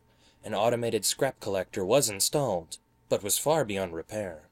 As such, the smaller ponies got the glorious job of rushing under it once the blades retracted, grabbing as much thread as they could, and then diving out before the blades caught up with them. It was lethal work, hours of death-defying moments against a time-space of only perhaps 10 seconds. Slavers waited with canes for the slaves who didn't bring back enough on each trip, leading to gradually more daring runs each time. The thread was more important than our safety, apparently. Oh, and that's the kicker. The space is only 2 feet high, so you can't gallop or even stand up. You crawl, on all 4 hooves. Many slaves rolled sideways, but aside from emergencies, I found that hurt my wings far too much. I couldn't afford to be yelping in pain, drawing attention to my sides. Even now, I was still nervous. The rumors were spreading still about a Pegasus in Philadelphia ever since the accident at the terminal. I really wished I could just fly away from all this. More than most, to me, that wish was cruelly denied. Just one mallet and anvil too. I shook my head as I dumped the threads I had collected down. I couldn't go back to thinking about it. I still woke up screaming sometimes as I imagined seeing it descending again and again, finding myself huddled up with my hooves trying to cradle my inert wings as best they could. If only they didn't still hurt so much when touched. Ready up! Cycle's coming back again! I pulled myself to my hooves. They ached from the cart pulling earlier, but the immediate exhaustion had worn off. Thresher grabbing may be dangerous, and in the short term tiring, but the rests every few seconds to dump the light material and wait were the closest thing to a rest in Philadelphia sometimes. Of course, that presumed you didn't get caught, even briefly. I'd lost at least a few pints of blood to this machine over the weeks. The blades spun. I watched them twine the thread, twisting it into thicker lines, approaching string. Alongside me, another 30 smaller ponies waited ready for the mad dash. Many of them bore scars, or even open cuts from the blades if they had missed getting out. I myself had almost come close, before I got used to the rhythm again. Annoyingly, even among this bunch of small ponies, I was still the smallest. The blades stopped, before detaching, and spun back along the threads. Go! As one, we dove under, sliding as far as we could on our bellies. I saw some of the others scooting with their back legs, grabbing with their front. I didn't like that. Too easy to get stuck, or be unable to turn around. I used all 4 hooves, crawling to the back of the machine as far as I dared. The trick other slaves missed was to go as far as you could, turn, and then push as much as you could back. It saved time. On my first day, I'd tried scooting, and gotten my side sliced open as though with a scalpel. Only the timely intervention of a new slaver not wanting to lose slaves on his first day had saved my life, and given me pain for the next week for almost screwing it up for him. The next time back, I'd watch the ones who'd seemed to stay alive better. The space was claustrophobic. My throat and nose felt clogged from the thread fibers in the air kicked up by scrambling slaves. My legs scraped and burned on the ground as I madly dashed forward toward the spinning blades that dared move back ahead of me. As far as I dared. I heard a scream from further up the line. Some pony had caught their front left and cut themselves. The noise shook me. I bottled and turned, shoving as much as I could back. Even as I moved, I heard the noise of the blades whirring toward me from behind. Closing my eyes, I pushed as fast as I could, whimpering as I dived out from under the machine. Behind me, the blades met the end, a second or two behind me. 5 seconds spent under there. It had felt like 5 minutes. Ready up! We didn't have a chance to rest. I saw the slave with the cut being beaten with canes for crawling back out with nothing but an injury. He was being told to run back in next time. My own pile was small, I hadn't been taking risks, but that wasn't right. I needed to be able to stare death in the face. Cycle's coming back! I bottled at the scream. How could I face the wall and its guards if I did that? I needed to prove it to myself, here and now. There wasn't another chance. Go as far as I could. Come as close as I can. Go! I dived in, scrambling as fast as I could. I felt my head brush against the threads above and ducked down again. The blades spun away less than a foot from my face as I crawled after them, waiting for them to stop. The noise of the machine assaulted my ears as I went deeper and deeper into its workings. Around me, other slaves turned. The machine changed noises. I faltered, wondering for a quarter second if it were coming back, before backpedaling and pushing another line of wool out. I dove again, feeling the machine roll up a second time behind me. I beat my hoof against my head. I was still too cowardly. Why couldn't I be brave, like number 6 or the stable dweller? Why couldn't I just be brave? Ready up! I stared the blades in the face. I had to learn to dare. I kinda done it. When stealing. When sneaking. But that was against injury. This was death. Cycle's coming back! I took a deep breath. I willed myself. Please, be brave. Dare, Murky. Dare. Go! I kicked off the wall, rolling on my side to hurl myself right at the blades, stopping just short before crawling in after it. Inches from my face, I followed them, feeling my entire body trembling in adrenaline and terror as I stared unblinking at them. I swore I could see bloodstains. Deeper, deeper. 3 seconds, 4 seconds, 5, 7. Wait, shit! I had missed the turning point. It flew back in my face. I screamed. My host scrambled, rolling on my side, diving, crawling, crying out in pain as I felt it nick past a hoof, or when my wings hit the ground. I couldn't properly move. The place was too small. The whirling blades pressed closer, closer. If I could just dive, maybe. I dived as hard as I could. It was too far. I wasn't going to make it. I tried to pull all my hose back from it. Maybe I could. The blade sheared down, and I felt my vest tear. A hideous, screeching, and disgustingly crunching sound filled my ears. I screamed out loud, closing my eyes as I tried to drag myself out. I fell at the side, curled up and whimpering before finally opening my eyes. I was unharmed. The machine had jarred and jammed.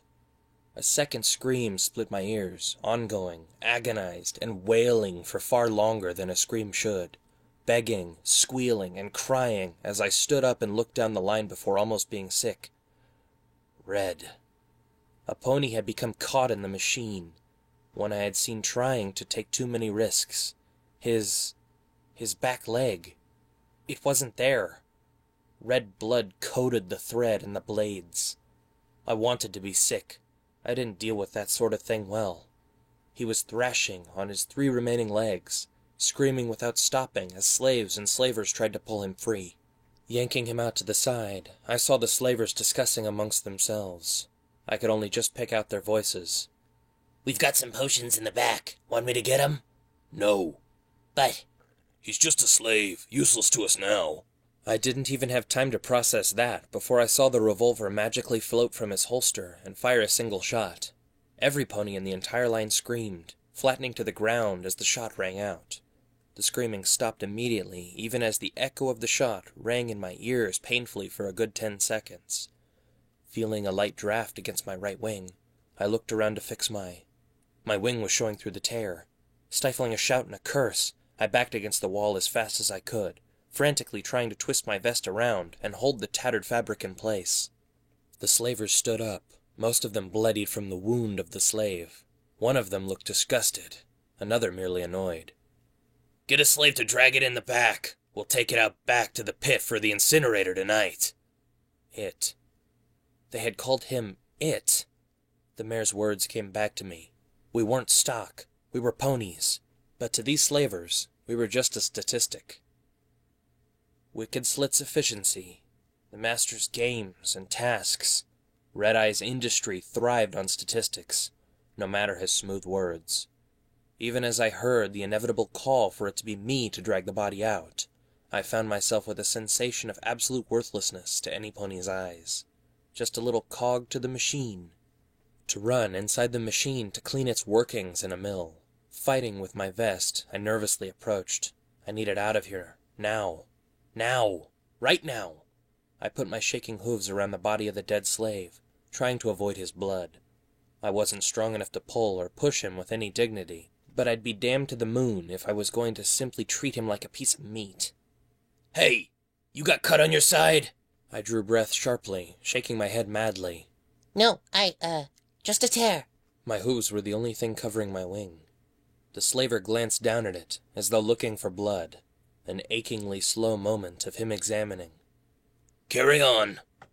I hoped my sigh of relief wasn't too obvious as I moved to the body. Gently, I closed his eyes once I was sure the slavers weren't watching me anymore. As I pulled the body away towards the back of the mill, I heard the whir of the machine starting again, as though nothing had ever happened. Ready up! Like good little cogs, the slaves stood ready again, even through a mask of tired tears. I didn't see them as the work was restarted. Moving through double swing doors, I moved the dead slave to the back door and tried to arrange him as best I could. He wouldn't be treated well. Dumped in a mass grave and then left until the incineration rounds reached the mill. But at least I could give him something approaching peace for now. Perhaps his soul would be gone by the time they came to make him into ash. I sat back. Then it hit me. I began shuddering, unstoppable heaves of my chest, as suddenly it all landed at once. This poor pony had saved my life. This would have been me if he hadn't gotten stuck. Without him making a mistake, my back hooves would have been torn off and shredded. I would be the one with the magnum round to the forehead. I felt my eyes watering badly as I fell to the side, trying to stem it and failing completely. It wasn't sadness. I saw slaves die every day in some way or another. But this was so close, so random, so without reason or purpose. What kind of world was this for ponies? I looked up, trying to find something to help me. Anything. I'd left everything in my saddlebag in a safe location, hidden in an old pipe, so I didn't even have my journal or pip-buck to help me. The walls were coated in slime and rust. Cracked paint gave way to bare concrete, so popular in Philadelphia. Some posters ran the walls. One had an all-too-familiar and hated face watching me, apparently forever. A couple had military advertisements, huge metal ponies, and swift blue and gold pegasi. The last had a gentle yellow and pink mare sitting amongst a peaceful field watching a sunset. A tranquil scene. The colors were that of my saddlebag. Was this a medical poster? I didn't care. All that mattered was the peaceful scene.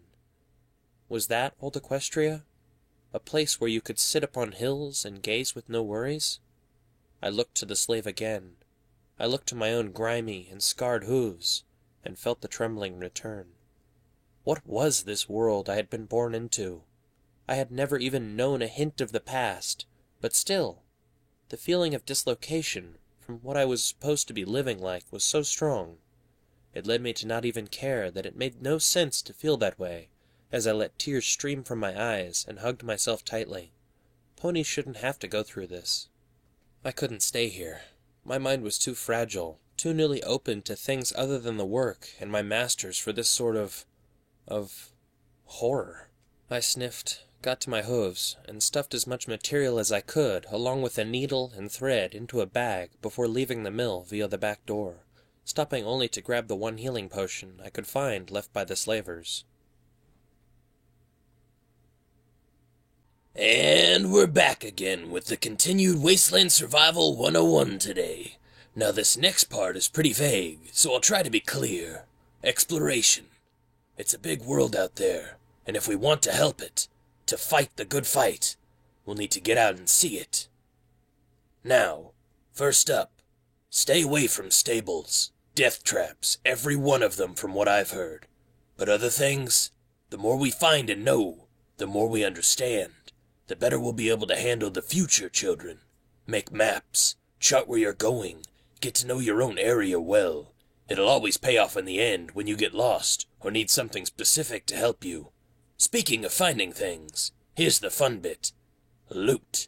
If you can find it, think about taking it. It may be scrap to you, but some pony might need it. Just like I said before, folks, trade will help us all. So don't just throw away that wonder glue or scrap electronics, you hear? Shapes came to life, The wind roared about my head as I squinted my eyes into the harsh and now warmer gusts that blew around Philadelphia. My mind was whirling just as much, trying to locate the best positions, the safest routes, and the coziest hiding places I could think of. My small talent to find hideaways being strained as best I could at this distance. In all, I was trying my best to not think about a dead slave in a threshing mill. I sat atop the pink and, more pink, helter-skelter of the fun farm, with a rag tied around my mouth against the smog up this high.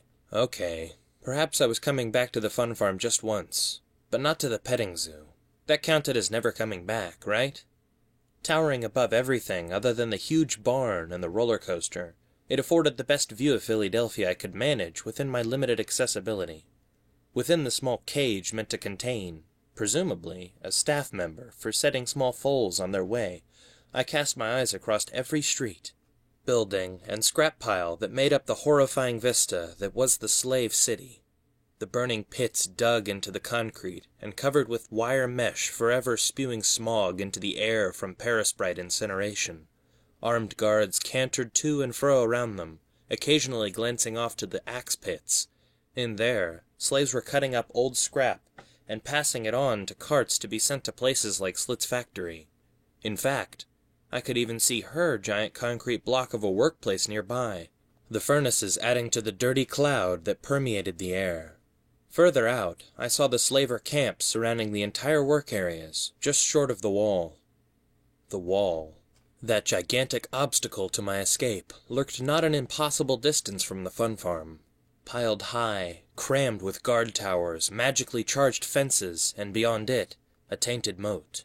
What lurked beneath the sick slime there I could only hazard at, but if regular gunshots from the guards were any indication, the threat of what remained in there was better suited to those outside it than the occupants of Philadelphia. I had to cross it somehow, and simply pray I didn't meet the rumored things that existed in there. Even being exposed to a slightly tainted mother had given me a mutation on birth, not to mention whatever effect it had on my development and organs. All my planning failed the moment I reached the wall, but I'd find something. There had to be other ways than the main gate. I had a knack for finding small spots, maybe a drain or a hidden escape route to flank attackers. It was too horrifying to think on for long. I let my eyes drift closer in between scrapes of my charcoal to draw up my map. I could see the entire fun farm, still filled with toiling slaves as they worked in shifts to drag off all of the unneeded scrap metal and scavenged items. I'd be doing some of that later myself. According to DJ Pon 3, who knew what I could get for some oddities? I needed trade items for the wasteland, especially as I owned no bottle caps myself. Hell, Pon 3 had even said that some places would trade 300 caps for certain drugs or types of healing item that I had almost come close to getting away with yesterday. I was painfully aware of the fact that those items were worth 3 times more than my own price on the slave markets. I wondered what my listing would look like now. Tiny and weak young buck, slight taint mutations, non-functional wings, 12 previous owners, answers to the number 7, has no talent for anything other than failing, apparently. I lightly tapped my head with a hoof to clear my mind. I couldn't let that kind of thinking get a hold of me again. I didn't want to go back to the grind. I didn't want to be a slave anymore. Flicking my loose tooth with my tongue, I began to wonder if my slave instincts were somehow tied to it. Like I was close to casting it off and getting rid of its pain, but just not quite yet gathering the courage to actually go through the effort. Sighing, I went back to work, comparing a mental defect to a loose tooth. What idiocy. My map was almost done, as was my perceived route. I had drawn thick lines for buildings and roads, dotted lines for patrol routes I could spot up from up here, and small crosses on where I knew there would be hiding spots, dumpsters, drain ditches, piles of metal crates. Who made those damn metal crates? No matter where I had been sent to work in the wasteland, there were always the same shaped and colored metal crates. They ranked just below the pink menace on the creepy scale of always seeming to follow me around. Who made them? Whatever pony came up with the design must have been rolling in... what did they use? Bits. They'd have been rolling in bits. I looked to my left at the life-size pink pony cut out on the wall, a hoof and a smile showing all the foals the way to the helter-skelter slide exit. Her eyes were fixed on me. Don't suppose you know. You were around back then, weren't you? It beeped at me. After I had pulled myself to my hooves from behind the nearest corner and breathed into a bag to calm my hyperventilating down, I realized the beep had instead come from my pip-buck. I was fairly sure that no pony had heard me yelp and tear. Okay, it was more of a scream. I was a pathetic little slave. What can be expected of me when I get scared by a freaky pink pony thing? I looked down at my pip-buck. Beep! The same noise as last night on the control tower. Beep! With a small click, the speaker cut the music that had been playing. How dare it interrupt Velvet Remedy? And replaced it with the somewhat faded and slightly distorted ambience I'd heard from the last diary entry. Holding it close, I left my plans to listen. Oh, gee, I hit go already. Okay. Hello. Hey. I didn't know why I did it. It just felt wrong to not answer Sundial. Day 2 of my continued Pip-Buck recordings to tell of my pretty boring life, amongst a not-so-boring period of history. They said on the radio that some pony took a shot at the princess, out near the front today. No reports back, but they have said she is still alive. I dunno. Rumors get everywhere these days. I swear. Pinky's ministry seems to be everywhere to catch the bad ones. Those posters creep me out. I glanced back up at the cutout, staring right at me. Pinky, huh? I considered the color of the helter-skelter and rolled my eyes.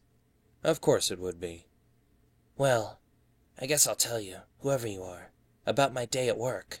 See, I work at the Ministry of Wartime Technology in Philly. Now, since I last spoke to this thing, I figured it only makes sense. They're always looking for ponies for the expansion efforts in Philadelphia. Only catch is it's in a weapons. Yeah, Dad didn't like that. He's a healer, of course, so I guess his buck son making guns isn't really too good for his mind. We argued, but frankly I don't care. I need the money. I'm sorry, Dad. I know you paid for my stable insurance and the Pip-Buck, but I need to live day to day, and taxes are so high right now with the war effort. See, if I work in a war factory, I get exempted from them.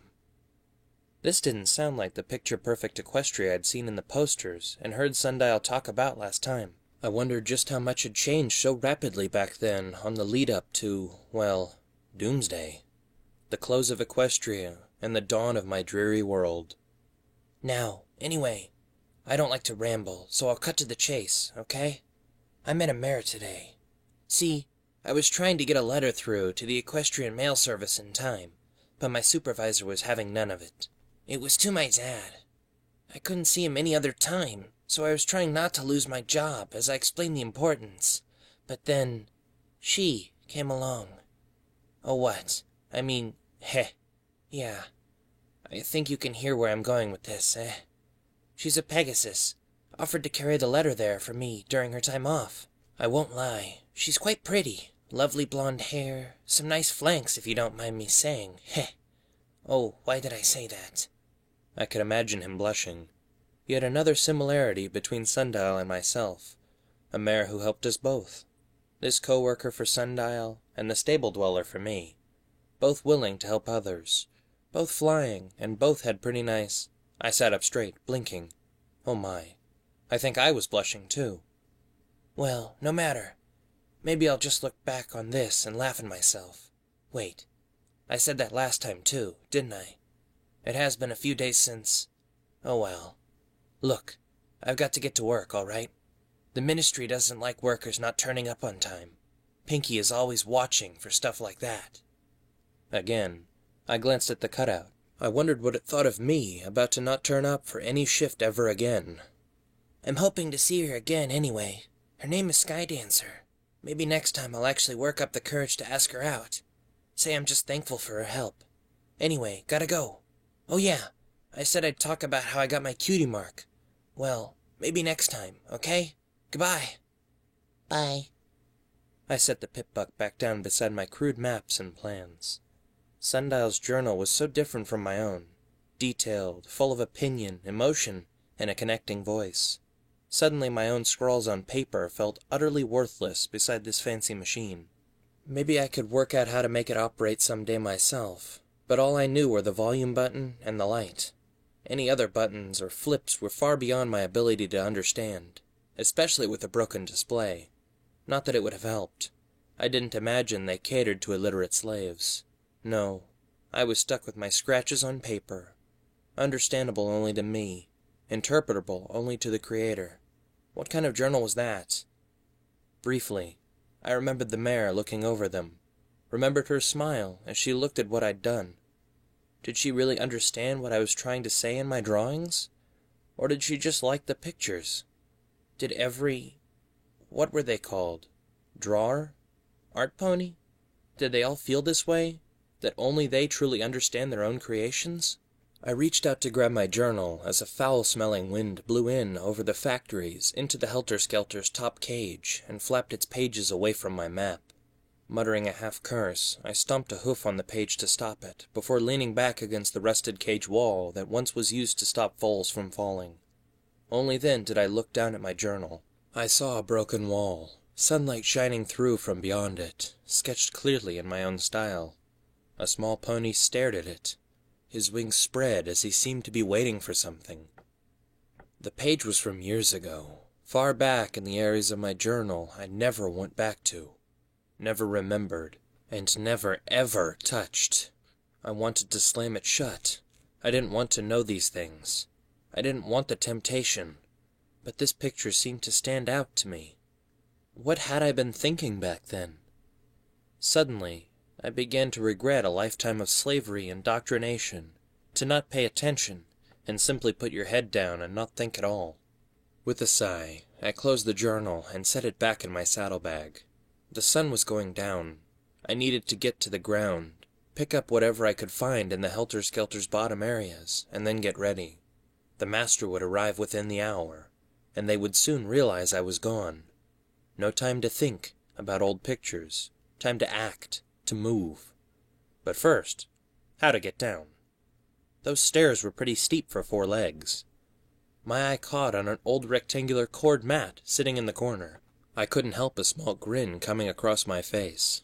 Tucking everything in the saddlebag safely, I reached out and dragged across the foul, old fibered rug to rest on the Helter-Skelter slide before sitting on it, holding myself in place with my front hooves. Well, perhaps some good things related to this Pinky could be good. I let go, quickly sitting back on the rug as I felt the lack of friction take hold. With a slow acceleration, the rug began to slide down the Helter-Skelter. The wind caught on my mane and face as I felt the momentum picking up.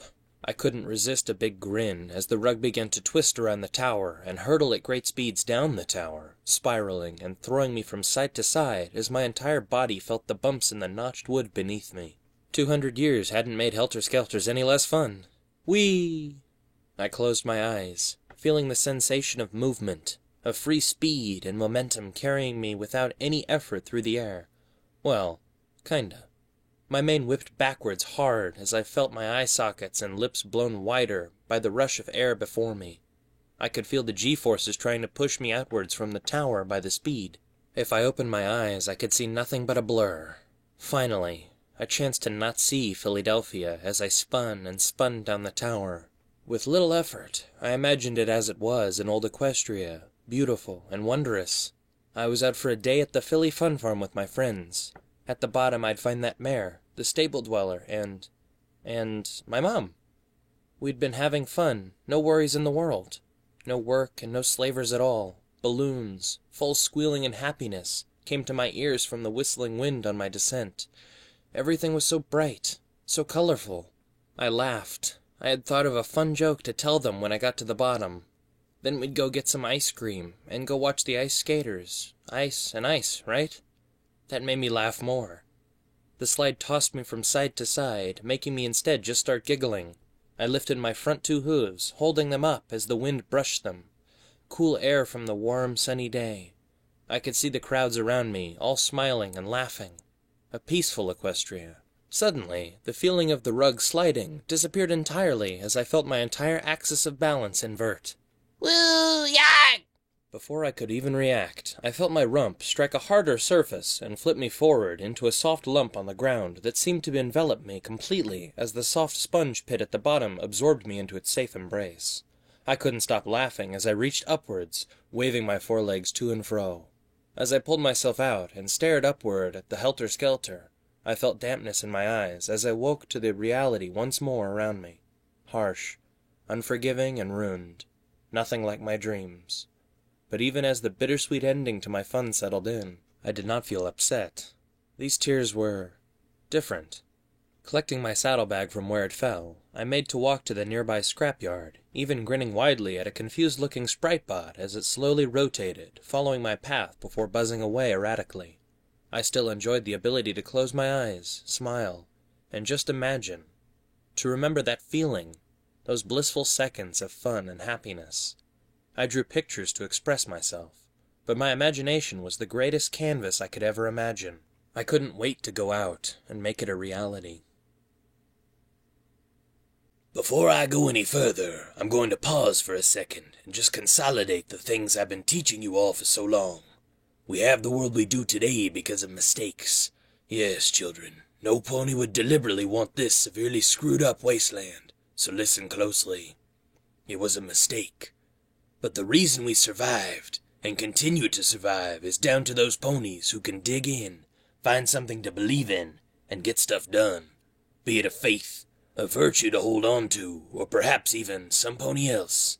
The good fight only began because of those who would dare. So I ask of you all, think carefully before committing. Many of them have paid the highest of prices in the fight to save Equestria from mire and ruin. But if you decide yes, then you have to pursue it as best you can. We've all seen that. We've all heard of the Stable Dweller. Hell, she even took a side in this developing civil war between the Rangers. So trust me, Wastelanders, it is possible to make progress, but only if we're willing to dare. Life sat before me. My plan, the method by which I would take my life back, was finally ready. All day, bit by bit, lesson by lesson, I had adjusted it, gathered what I needed, and gradually come a step closer to this moment each time. Now, the life that was to be mine was right there. The word kept running over and over in my head. Life. Life. Life. I ran the plan over and over in my mind as I set about preparing my equipment, hidden inside an old hall of mirrors in the fun farm near the bumper plow pit. The temptation to go there, to visit the mare once more, was so strong. However, I knew that she wouldn't appreciate it, for me to hurt my chances by taking an unessential risk. I was in a bad enough state as it was. My lungs ached, and breathing induced a burning sensation within my throat. Bruises, knocks, and small cuts covered my body from the slave work, as small burns from the harnesses and the carts irritated me from clothing touching them. Despite the healing potions, my eyes still felt swollen from Noose's beating, affecting my peripheral vision to that side. I had one potion. That had helped me, though. Time to get ready. Step 1. Escape the fun farm across the roads I had run to while evading the gang yesterday. I knew at least one hiding spot to use. The old drain. I pulled across the dark fabric I had acquired from the threshing mill. Tearing it with the sharpened shard of metal from Slit's factory clenched in my teeth, I set about creating something better than this rough vest. I dumped it from my back, feeling the pressure ease from my wings for once. I wreathed myself in the material, taking rough measurements and cutting appropriately. Double layered for warmth. DJ Pawn 3 had told me that. I also added small areas for pockets, 2 on each front leg, multiple within mouth's reach. I had come to accept that I was, by and large, a thief. I may be forced to steal again. As such, I decided to prepare for it. Frankly, I'd always been one anyway. Today had only proven it. A little cowardly thief. But it had felt good, taking the items from those who had tormented me. I stitched the material, roughly and heavily, with little real skill. But it worked. Clambering about on the floor, I pulled my new fleece over me. Darker to hide, warmer for the weather, pockets to store things in, and some slits in it for the next stage. Step 2. Creep from the road into the old ruined houses there.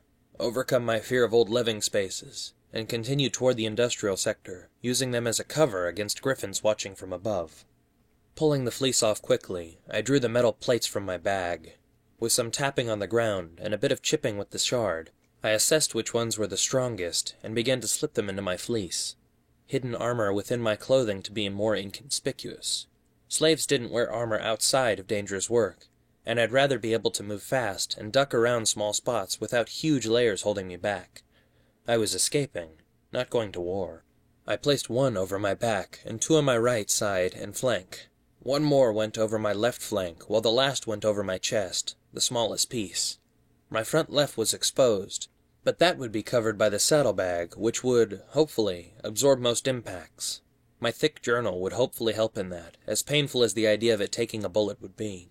Step 3. Make a dash from the ruins toward the threshing mill, plenty of hiding spots and minimal guard cover after viewing from the helter-skelter. A low-risk environment. I rubbed the shard against a rock I had dragged in from outside, smoothing off the serrated edge to make it cleaner and sharper. It took time, but tapering to a rough point as best I could, I fabricated a somewhat rudimentary knife point. As I scraped it off, I glanced around me at the old mirrors. It was almost darkly funny to see the mirrors meant to make a pony look fat, made me look like a normal pony. I didn't even glance at the thin ones. No pony needed to see that. Turning back to my knife, I grabbed a little spare fabric and some wonder glue I had found in the helter-skelter for repair work to make a grip for my mouth. I stared at it.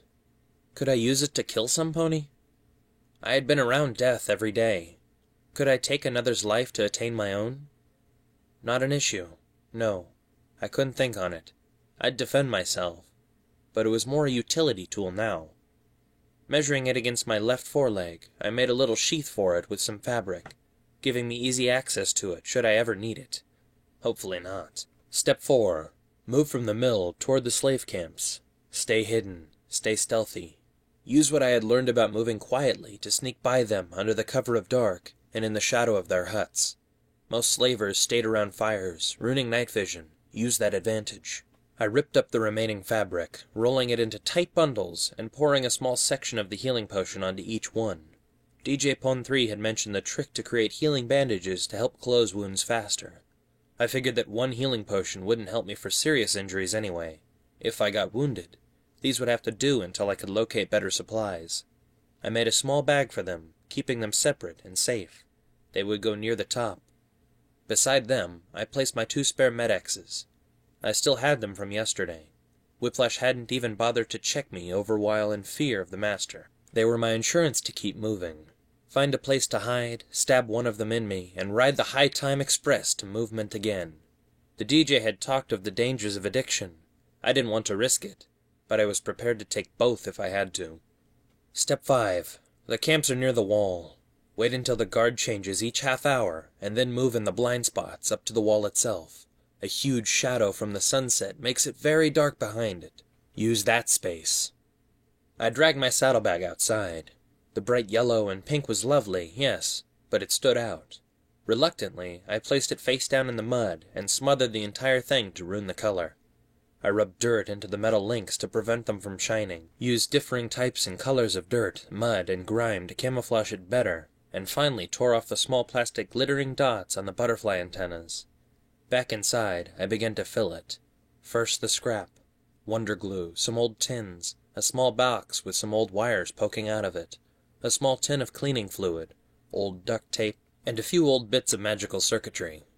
Then came my food, old tins wrapped in cloth and filled with rapidly solidifying oatmeal. I still smirked at taking them from the gang.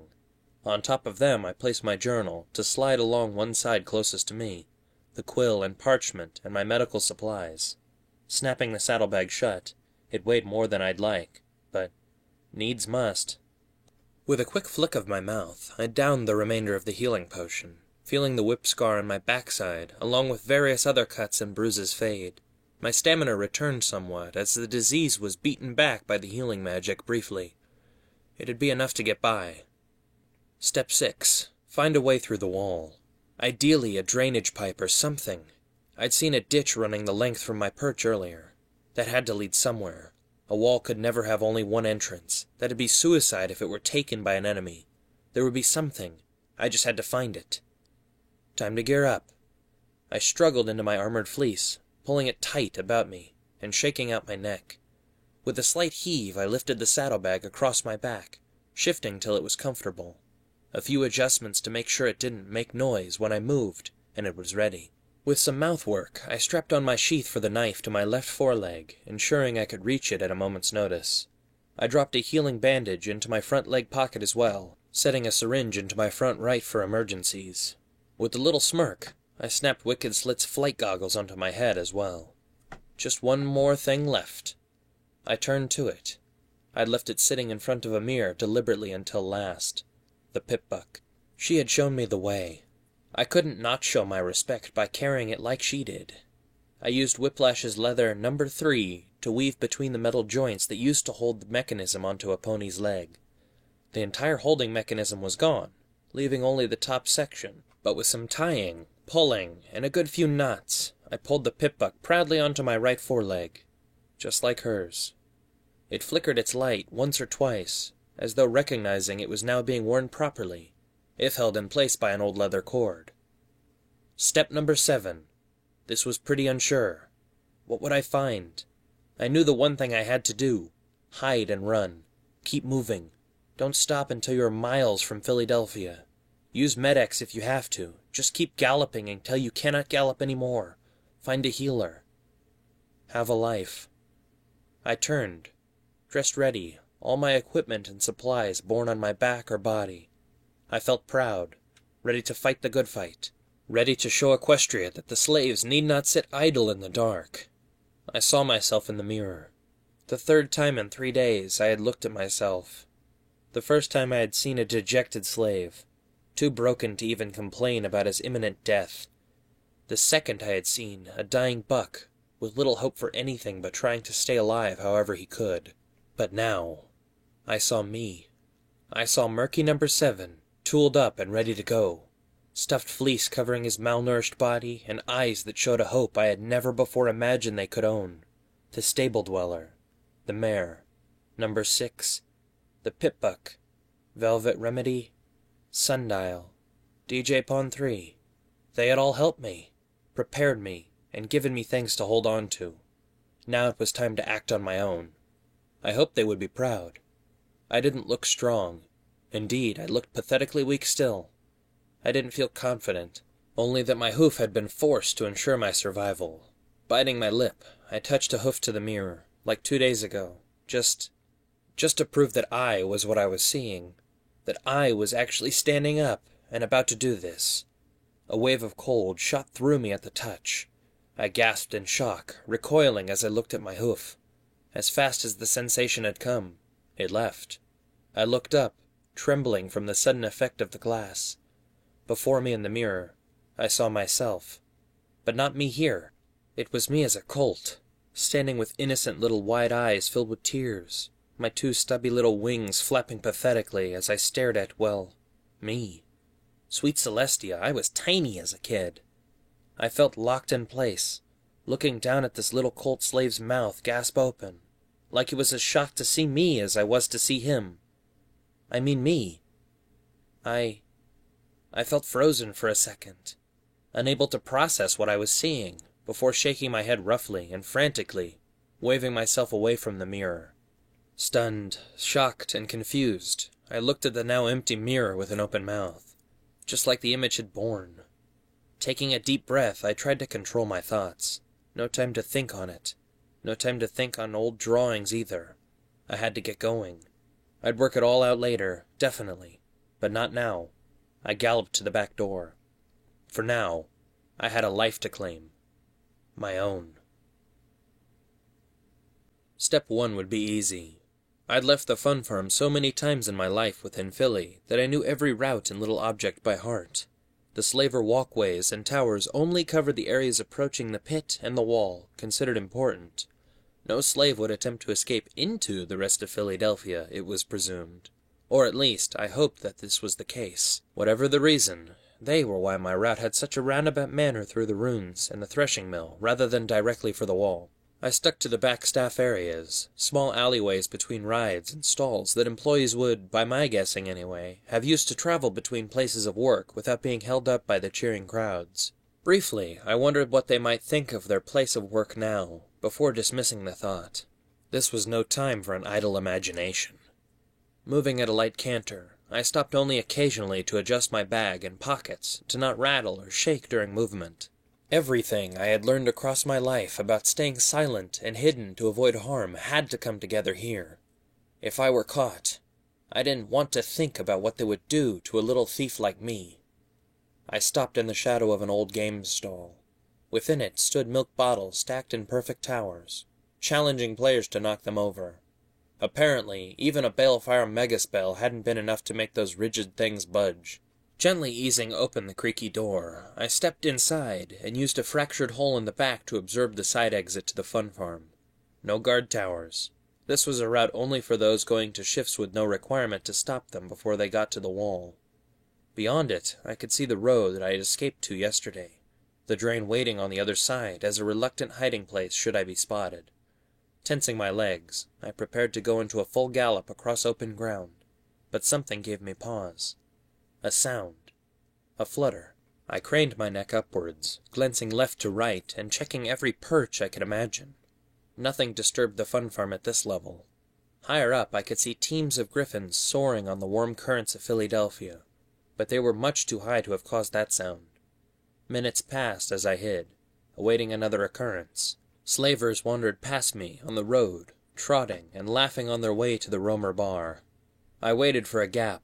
The flutter was just another ghost noise from my freaky hearing. I often picked up sounds that I didn't want to hear, or were too far away to matter. The moment any slavers seemed to be absent from the area, I made my move, galloping immediately, keeping low to the ground and moving as fast as I dared for the opposite side of the road. A shiver passed down my spine as I felt open ground lose all sense of cover or concealment from my escape, but I pressed on. Shite! I forgot something, mate. Give me a second. I heard the clatter of hooves running back down the road from around the corner of the fun farm and increased my step to dive off over the edge of the road. Skittering down to the ditch side, I frantically looked for the drain, sweat dripping from my face already. Panic set in. I couldn't be spotted this early. Hey, hear that? Some pony trying to hide away. Ain't no shift to come out this time. One going AWOL for the market? Rotating all the most colorful curses I knew, which wasn't saying much, I ran to and fro, searching for the drain before the couple would appear up the road, and looked down at the ditch. Was I in the wrong place? No, there it was. Staying as quiet as I could while moving as fast as I dared, I quickly, and rather sloppily, stuffed myself into the drain once more. Strangely enough, it didn't feel quite so bad this time, although perhaps the threat of imminent selection for the pit again may have had something to do with preference. The fit was harder with my thicker clothing and saddlebag, but with some curling up, and a rather unpleasant form of lubrication, I squeezed myself in, turning to face out of the drain itself. Right. Safe. The pitter-patter of hooves sounded almost directly above me as the slaver pair wandered on the road above the drain. You sure? Get all sorts of things running about in the ruins. Why, old Sticky Crescent said he saw a baby hellhound in here once. Dug its way right in. What? Stop talking shite, you Wally. No, I swear. This the same buck who told you he once saw Princess Luna herself flying alongside Red Eye's chariot? Yeah. Absolute bollocks, mate. Good. Banter and an argument meant no serious searching. I was still undetected. Scritch, scritch. I sighed. More random noise to become distracted by. A sudden pinching pain shot through my back right leg. I screamed loud in shock, bucking it backward and feeling it connect with something unpleasant, segmented, chitinous and slippery. In a blind panic, my back to an unknown threat, and unable to turn to face it, I scrambled, pushed, and crawled as best I could, feeling small bites on my back hooves between half-bucks before I dove from the drain and twisted to look back. Staring me in the face was a gigantic insect, a rad roach, crawling out of the drainage pipe with smooth movements from its filthy hide and clacking legs. Behind it, I could see at least 3 more following it. I felt frozen in fear. I had been in there yesterday and not known at all. My fear broke like a wave as I saw them advance. I turned to gallop off into the ruins. I could outdistance them without a worry. Setting off, I glanced quickly back at my legs. They bled from several small bites. Nothing serious, but I'd have to get the bandages on them soon, before infection set in. Yeah, like there were any infections left for me to get. I came to the nearest ruined home. 2 stories and missing its roof entirely. Built from brick and concrete, it spoke of an old worker's home, rustic and practical. A quick buck hoofed the door open before heading inside. I swear, you forget anything again and I'm not waiting. My eyes flickered wide open. How could I have forgotten they were just picking something up? Of course they'd be back. Okay, I didn't expect it to be less than a minute, but still. I looked back, seeing 2 neutrally colored slavers coming back down the road. The radroaches seemed content to have left me as they milled around in the spilt sewage, but they were hardly hidden to the slavers. "Hey, check this, mate. Roaches. What got them set up?" Could be our little runaway. What do you think? Coming or going? Shackles is at the fun farm tonight. Definitely going. Whoever it is, if he's in the area. You ain't seriously saying we take a look, are you? Look, if we're being watched and Stern hears we didn't, it'll be us getting devoured by parasprites before the morning. Fine. The pair moved off the road toward the ruins. I was hidden behind the door, keeping it open only by a tiny fraction to observe them, trusting in my shaded clothes, coat, mane, and my small size to hide me. One of them, a brown buck, stumped on each radroach in turn with a satisfying and somewhat disgusting crunch. The other, an almost jet-black unicorn, however, was glancing around before bending down, and suddenly looking directly at the house I was in. In shock, I backed away from the door. Tracks! Shit. Of course. I'd been in such a rush and a panic to escape the radroaches, I'd forgotten to watch what was coming off my hooves from the drainage. I'd led them right to me. One brave little glance confirmed he was heading this way. I didn't have time to get out quietly. I looked down, finding a dirtied pink mat sitting just inside the door, with some writing on it. What would you write on that? And wiped my dirty hooves on it frantically before turning. Oh, sweet Luna. Oh, sweet Celestia. Oh, goddesses, no. Before me was the entire family of the home, a collection of skeletons spread around the full front room and open-plan kitchen.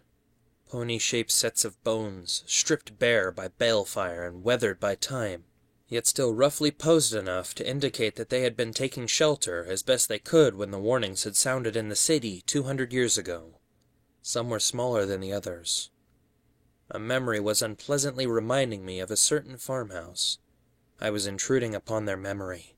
My hooves were locked to the floor at the visual imagery of everything wrong with Equestria nowadays. I could hear the slavers moving to the house, their hooves slopping around in the mud, but still, I couldn't move a muscle in my body. I almost felt like I wanted to just tip over, my hooves stuck in the air. I shouldn't be here. Empty eye sockets stared in random directions. Concussive force had spread some bones out. I could see a faded family photo on the wall. Earth ponies all. Lovely, warm-colored coats between the entire group. Pots and pans sat scattered on the kitchen top where they had been making dinner. An old work bag nested near me from being dropped after a shift. I should have known. I couldn't handle scenes like this. I'd never been able to. I'd just been hoping everything would be ash and gone, but the horror froze me in place as the weight of memory landed squarely on my newly opened mind. The slavers were just outside. I could hear their breathing. If they found me, I'd perhaps join the skeletons. Would I be sent to them? Would they be unhappy with me? The terror of the thought finally gave me purpose. I darted forward, almost prancing in circles as I searched for a hiding spot. Sorry, I'm so sorry. Muttering under my breath, I pulled open a kitchen cupboard and hid inside it, after levering open a back window ever so slightly, just to unlock it. The slavers burst in. Their hooves knocked over the work bag. I heard the tools clatter out. Pots and pans rung as they moved around, knocking things over in their blundering check. The simplicity of my hiding spot suddenly felt all too vulnerable. If they decided to do more than just glance, I was caught. Unable to see, I could only hear them moving through the sitting room adjacent as I shook terribly. Around me were cleaning agents. At least I thought they were. Even if I could read, it was too dark to tell inside the cramped cupboard. Hey, back window! What? Whoever it was, they're long gone. Left through the window. See? It's unlocked. A clatter of something lighter. Was that Bones? Perhaps this lot just left it open. During a balefire drop? Clearly a pane of glass would have made all the difference, mate, came the reply, sarcasm dripping on every word. Look, let's just get moving, all right? No one saw it but us, and if we're late to the Roamer, it'll be our round. The pair seemed to delay for a brief glance before moving out. I heard a horrible popping crack, a muttered curse, and finally the door slamming shut. I waited for a few minutes, just in case they doubled back, before opening the cupboard and almost bursting into tears immediately.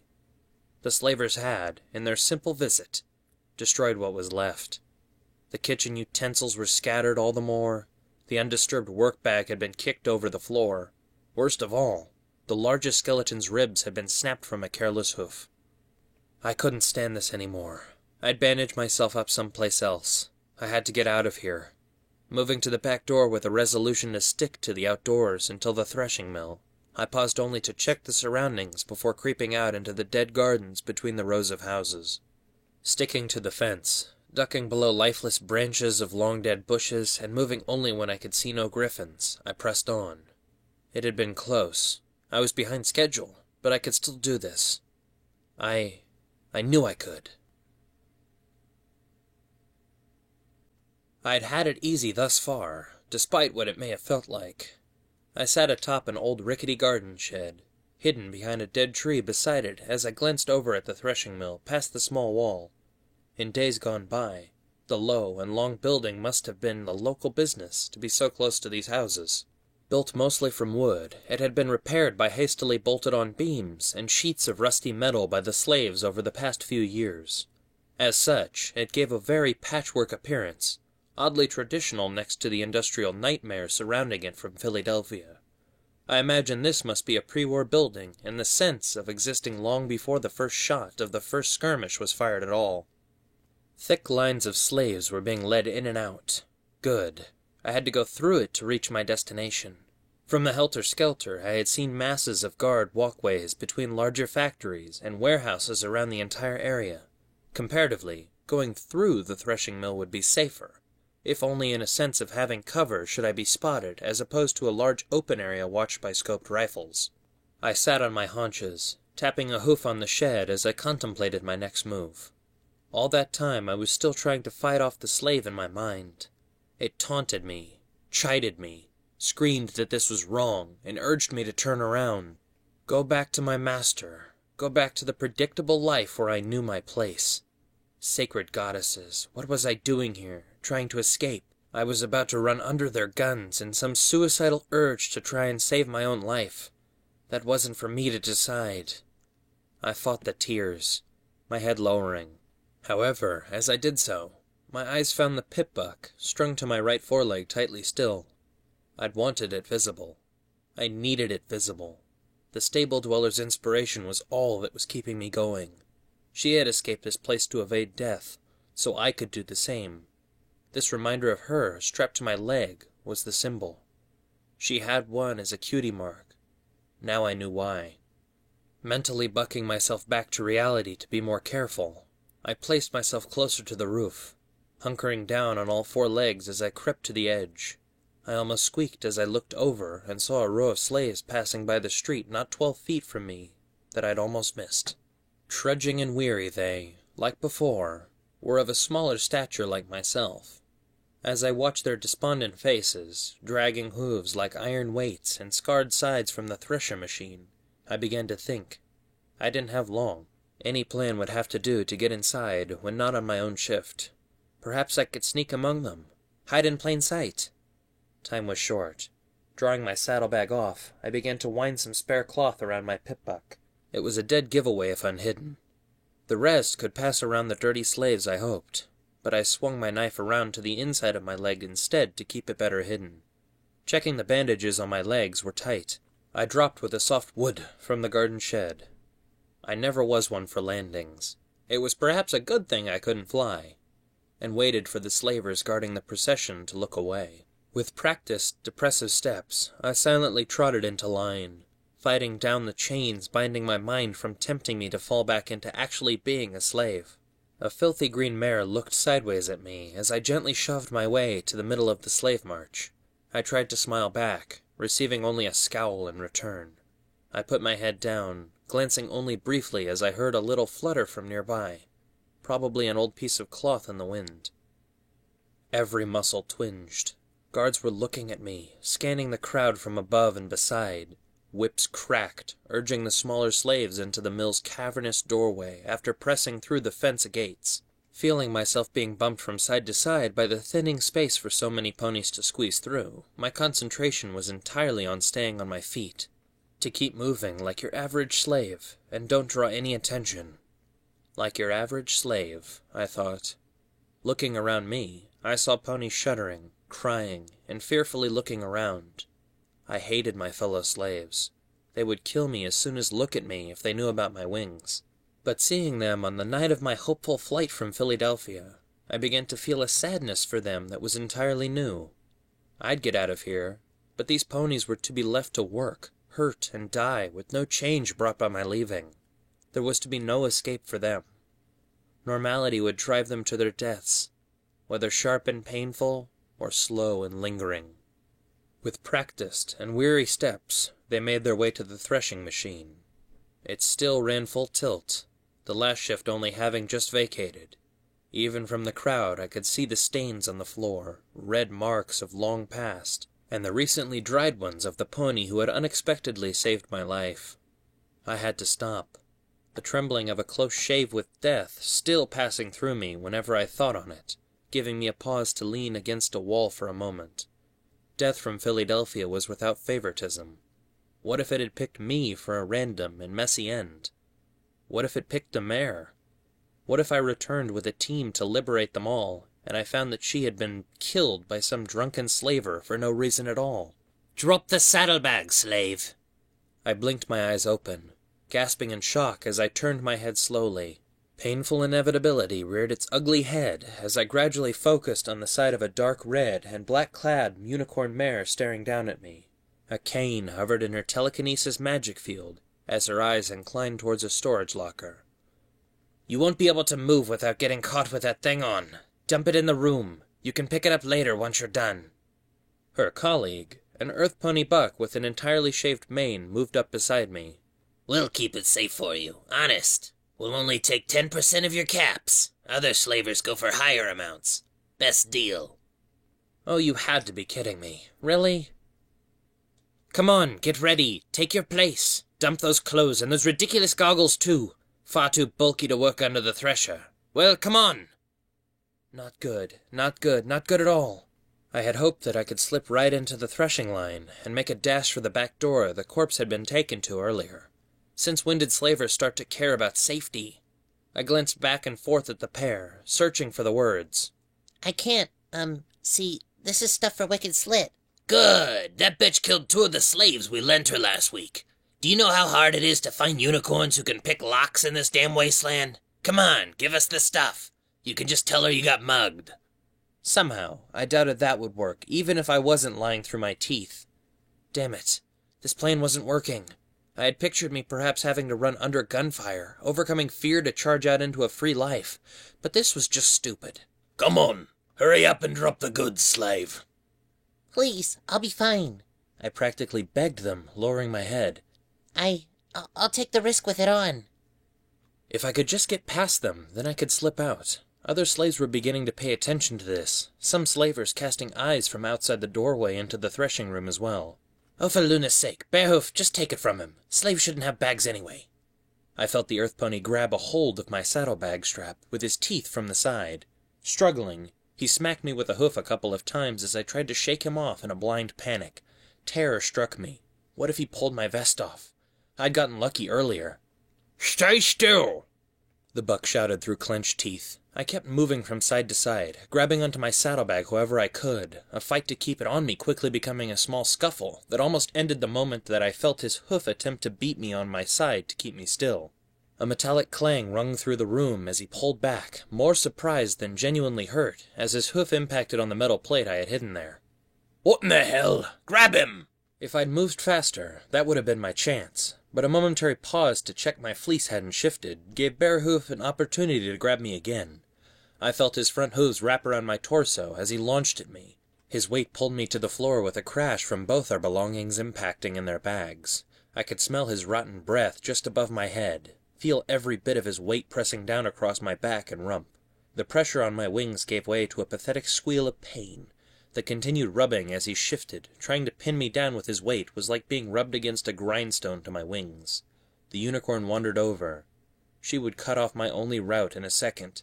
The slaves had parted to stay away from this confrontation. No slave wanted to be near an angry slaver like I'd just done.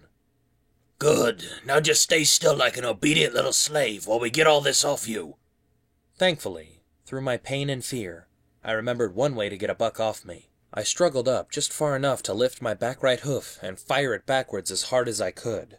My hooves were tiny, small enough to fit right into the gap with all the force focused into one little point. Aye! On the crunch of contact, Bearhoof's weight entirely disappeared as his strangled cry pierced the air, hurting my ears from the proximity. I couldn't hesitate. I needed every bit of my supplies, and any delay would give time for the alarm to be raised once the master realized I'd made a run for it. Even as Bearhoof fell sideways, clutching his loins with both front hooves and crying in pain, the unicorn and other slavers looked almost too stunned. One was laughing, to react to their comrade's plight. Using the space, I turned and galloped as fast I could into the mass of slaves around the machine. Behind me, the shouts quickly went out, calls to stop and threats of punishment. I didn't stop. Panic and fear wouldn't let me. I'd already gone past the point of no return now. I'd attacked a slaver and went on the run. I had no illusions about what would happen if I were caught now. I needed to get out of here, lie low, and then move on. Slaves dove to either side of the thin corridor between the wall and the threshing machine edge as I weaved between them.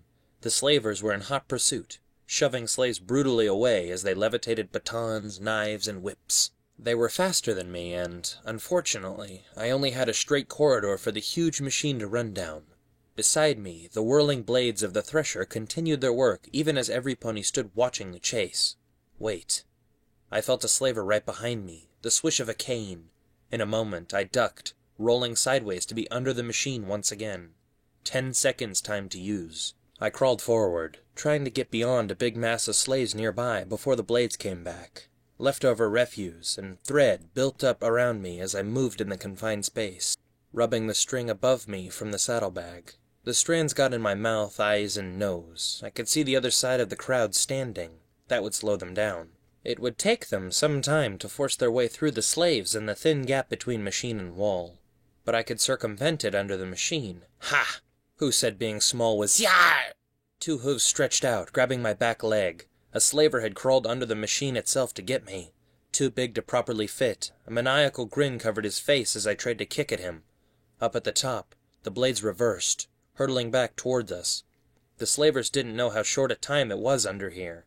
Let go! I screamed madly, sweating and whinnying in panic as I saw the blades coming. He didn't even see them, just holding onto my hoof like grim death until his comrades arrived. I bucked, kicked, and thrashed wildly as I felt myself being pulled back further into the machine. It looked so close. My own dive and the slaver grabbing me must have only been a few seconds. How long did I have? The battle to free my hoof caused him to try and pull me harder. His head, hooves, and my back leg were becoming tangled in the thread from above. Rule 1 of the thresher: don't get caught in the thread. I squealed, trying to free myself even as the slaver began to realize his predicament. Even as I got free, there wasn't enough time to... No! Don't think about it. I leaned in, swinging my pip-buck as hard as I could at his head. The connection shook the bandages free as the slaver reeled from the hard metal impact. Mentally, I apologized to Sundial, even as I felt my hoof freed from his grasp. Not that it helped.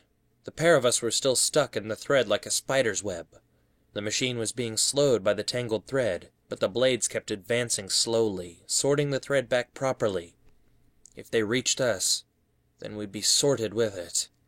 The slaver was starting to panic himself, thrashing all around and making his predicament even worse, while I struggled to pull my hoof free from the winding thread. I felt tears on my own face, my limbs shaking as the thum, thum, thum, thum sound of the blades came even nearer. Forget how handy it was. I would have given a lot to not have hearing that picked up sounds in so much detail right now. I didn't know what the other slavers were doing. Watching, probably. Would they be trying to stop the machine? Would they leap in to try and cut their fellow slaver free? Wait! Cut free! My knife! Twisting, I dragged the hidden blade from the inside of my leg free with my mouth. Not wasting any time, I tried to saw through the toughly strung thread, the bouncing and movement making it exceptionally difficult. Thum, thum, thum, thum! Come on! Come on! A few bits of string popped free, but it was wound tight around my hoof, almost cutting off the blood. Thum, thum, thum, thum! Nothing else for it. I dug the knife under the string on my hoof, screaming in pain as I felt the edge cut into my flesh, too. It was all I could do to not drop the knife from shouting, as I saw a trickle of blood before I fell backwards with a sudden jolt. Free! Not soon enough. I turned, scrambling harder than ever before to escape. Rolling was impossible from the size of my saddlebag for anything more than a dive. I needn't have bothered. Something slowed it down. I would try long and hard for some time to attempt to forget the sound the slaver made as he was sorted by the machine. Both his voice and the sickening sounds of a pony being caught up fully in the industrial-scale machinery assaulted every inch of innocence I liked to think I still had. I didn't look back for fear of freezing in horror, only taking the advantage of the sickened slaves and slavers who could see to get a few seconds head start. I saw one slave throw up on the spot. Another had gone pale, while one was actually smiling. I wondered what that slaver had done to her. I paused only for a second to check my hoof. The cut wasn't so bad, just a shallow nick to get under the thread. Nothing to worry about. I threw my weight into the slaves as I fought to get away before the slavers regained their senses from the horse show and chased me again. He's getting away! Get that little murderer! All right, maybe not much of a head start then. I ran down the linear pathway, the double doors to the back rooms before me promising hiding places and safety. They burst open. 2 slavers came running through them, hearing the commotion. One of them had a pistol. I screeched to a halt right in front of them. Somewhere else. I needed to move. Move! I turned and ran along the side of the machine, up the stairs onto the walkway the slavers used above it. Behind me, the 2 new slavers finally gathered what was happening and gave pursuit. My hoofs clattered on the metal as I passed above the thresher. At the far end was another stairway leading to the roof. Below me, I could see slavers running for the stairs at the entrance again to cut me off. Brack! Around me, sparks flew from the catwalk as the slaver unloaded his mouth-borne automatic pistol after me. The sound made me scream alone as I kept running, seeing holes ripped around the metal. He had missed. The slavers often didn't get a chance to try out their weapons in this place, I presumed. Even I could see the recoil had caught him by surprise. I heard him swearing as he reloaded.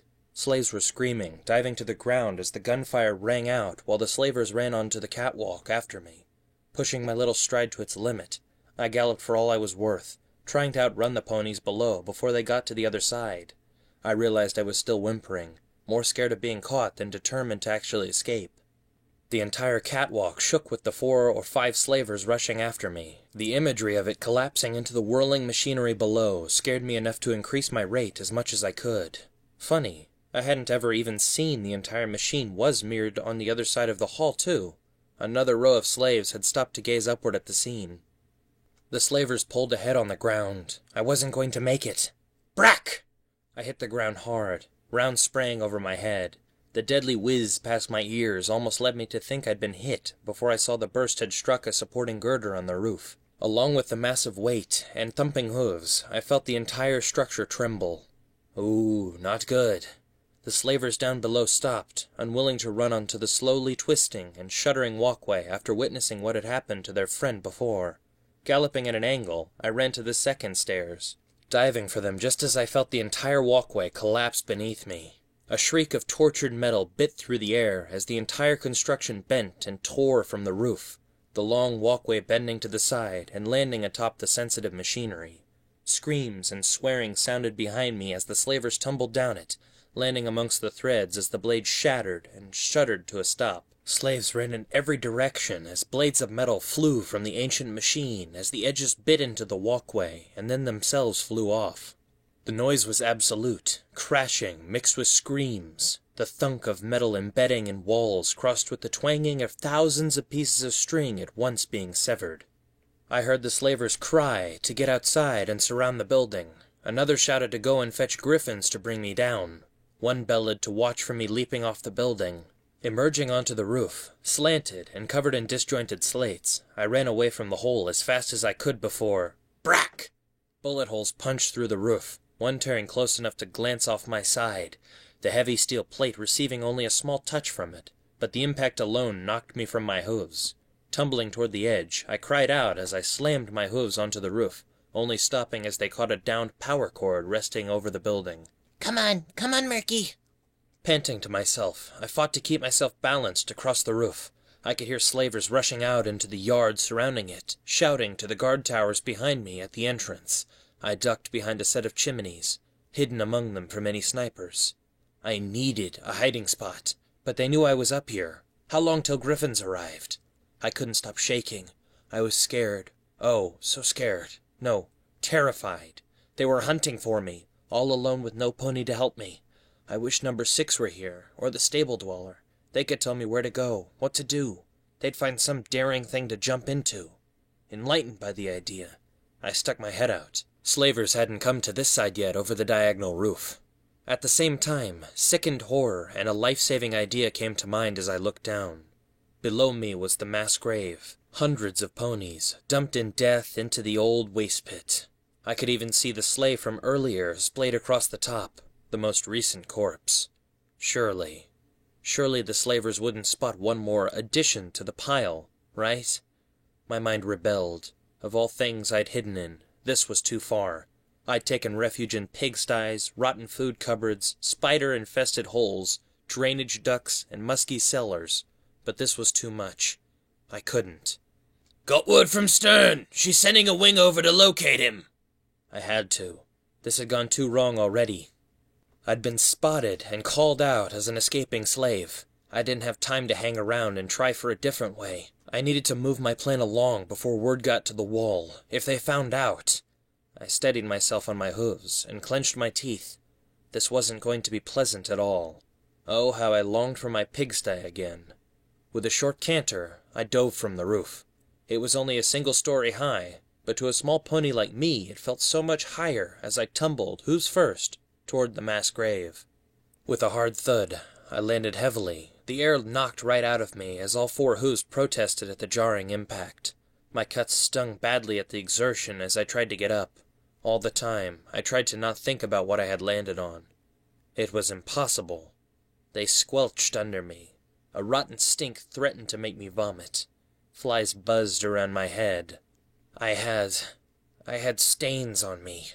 Suddenly, I was very glad for my stolen pair of goggles. Their eyes stared with lidless purpose, their poses unnatural, and I could swear I recognized a couple. He must have left off where we couldn't see. Come on! My ears twitched as I heard the shout over the screams of slavers keeping control of terrified slaves. Looking down, I immediately regretted this idea. The mare below me had been burned to death somehow. I could see her teeth had been removed. Why would they even need them? But she was to be my temporary savior. Muttering apologies through a mouth I dared not open very far, I knelt down, fighting the churning of my stomach as I pulled myself under a couple of the bodies, and fought the urge to move as something dripped on my goggles. I needed to stop shaking. Around the corner they came. 5 slavers, including the one with the auto pistol. They galloped over. I could see them looking up at the roof, turned away from me. Could I just have slipped out in that time? He must have jumped. Are you kidding? Kid was terrified. He'd never get that far. Well, he's not here now. Shut up, both of you. He's gone all right, so where? They turned, spreading out. Some wandered to the broken fence posts. I had considered running through them, but I'd never get away from the slavers in a straight race. I needed to misdirect them first. The buck with the auto pistol in his mouth wandered closer, his hoofs coming near the mass grave's edge. He glanced over it, before turning to his comrades, spitting the pistol out. I could see it hung from a neck on a cord. Hey, didn't that stallion try and hide in the grave a few weeks back? Every effort it took to not move was strenuous, to not throw up my hooves and beg them not to shoot. By Luna, they'd shot at me. At me! The weight of that was just sinking in. I'd been beaten and attacked brutally before, but a gun was a whole new level. If I'd been a few more inches to the right when that bullet struck, I would have been down. Yeah, just give it a spray and come on. The Griffins will find him. Damn, Red-Eye isn't gonna be happy about that machine. The buck turned, taking the pistol back in his mouth and pointing it seemingly right at my face. I closed my eyes before praying that he didn't see that slight movement. I was only one of hundreds. He might miss me.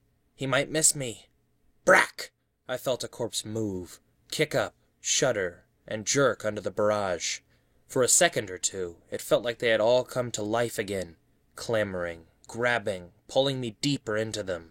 I began to slip downwards as the bullets disturbed the awkward balance of the grave's contents. I squeaked. I couldn't help it. But as I opened my eyes and saw the buck wandering off, I felt every muscle release from the self-induced rigor mortis I'd been in out of sheer terror. The echo of the weapon still rung in my ears as I mentally checked everything. The moment he was gone, I pulled myself free and galloped without a care for noise. It wasn't until I was past the fence and running into the outer edges of the slaver camps that I finally stopped behind a ruined skywagon and began to clean my goggles and fleece with some spare rags.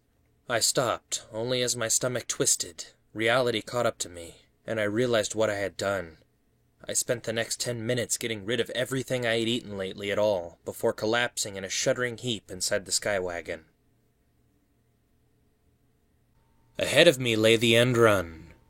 Behind me, I could hear slavers and griffins searching for me. I'd thought being shot at was the point of no return. I was wrong. This was it.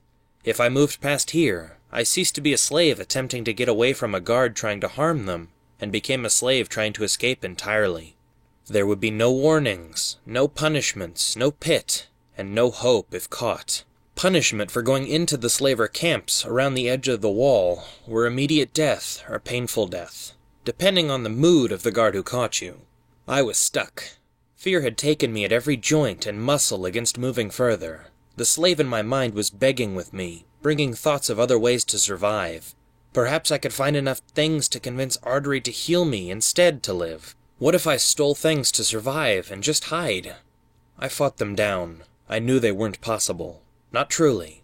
Besides, I needed to get out to draw the picture for the mare as well. It was a tiny reason, more an excuse to tell myself to go, but it did the job. I took the step. One hoof over the border before galloping toward the most dense concentration of tents and shacks I could see. Any cover would be needed. Guard posts and rings of Red-Eye's soldiers sat around campfires were situated everywhere. It was a true shanty town of tight spaces and thin alleyways between encampments. I'd told myself to dare a lot, but this felt like a truly daring endeavor. I just hoped it would end with the same victory the stable dweller had. One thing I quickly realized was lots of cover also meant lots of places to run into guards without meaning to. I quickly trotted backwards before slipping inside the shack, listening carefully as a battle-saddle-laden huge earth pony clumped past. Breathing a sigh of relief, I quickly turned to check the shack, only to very quickly begin making my way back out as I spotted 4 soldiers sleeping on makeshift bunk beds clearly taken from an old barracks somewhere in the city.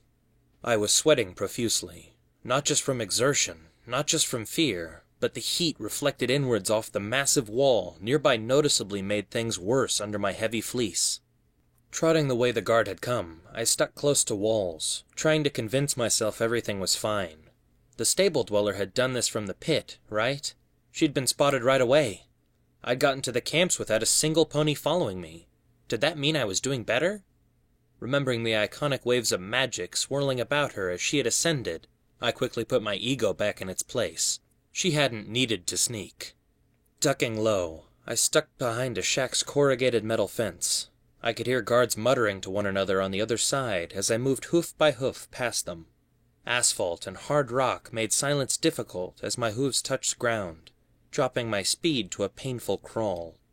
Briefly, I realized that I should have made pads for my hooves from the rags too. Above me, a guard tower watched the area, although I couldn't see the sniper within it from this angle. Those towers were making life hell. I stuck to the edge of the fence, carefully watching it for any move. A barrel appeared. As fast as I dared, I skipped to the other side of the narrow lane, hiding against the back of a tent to stay out of the line of sight. My breath was sharp and quick as I tried to not fall into the tent from my quick movement. Moving on, shack to shack, fence post to tent, I gradually moved my way through the thick camps. Racks of weapons attracted my attention, but all were exposed, and honestly, I had no idea how to use them with my mouth properly anyway. Ducking behind a flaming barrel, I watched a soldier wander past wearing a mid-range battle saddle that bore double shotguns. I fought down the sting of jealousy. I really wanted one of those things. The way the mechanics worked, the angle of the springs and tiny gears into such a tiny package, the precision weights and guidance of the saddle itself to allow it all to sit properly when recoiling.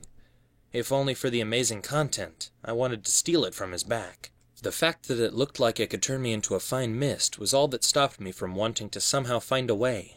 That battle saddle was gorgeous. I knew nothing of how to actually repair or understand the mathematics behind it. I just appreciated them and their artistic beauty of design. Behind me, I heard the stomping of some pony as they got up from their fire. I was about to be spotted.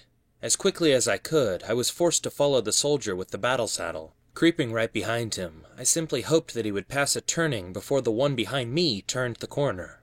Mere seconds before he did, I found the space to hop between two tents and crawl behind them.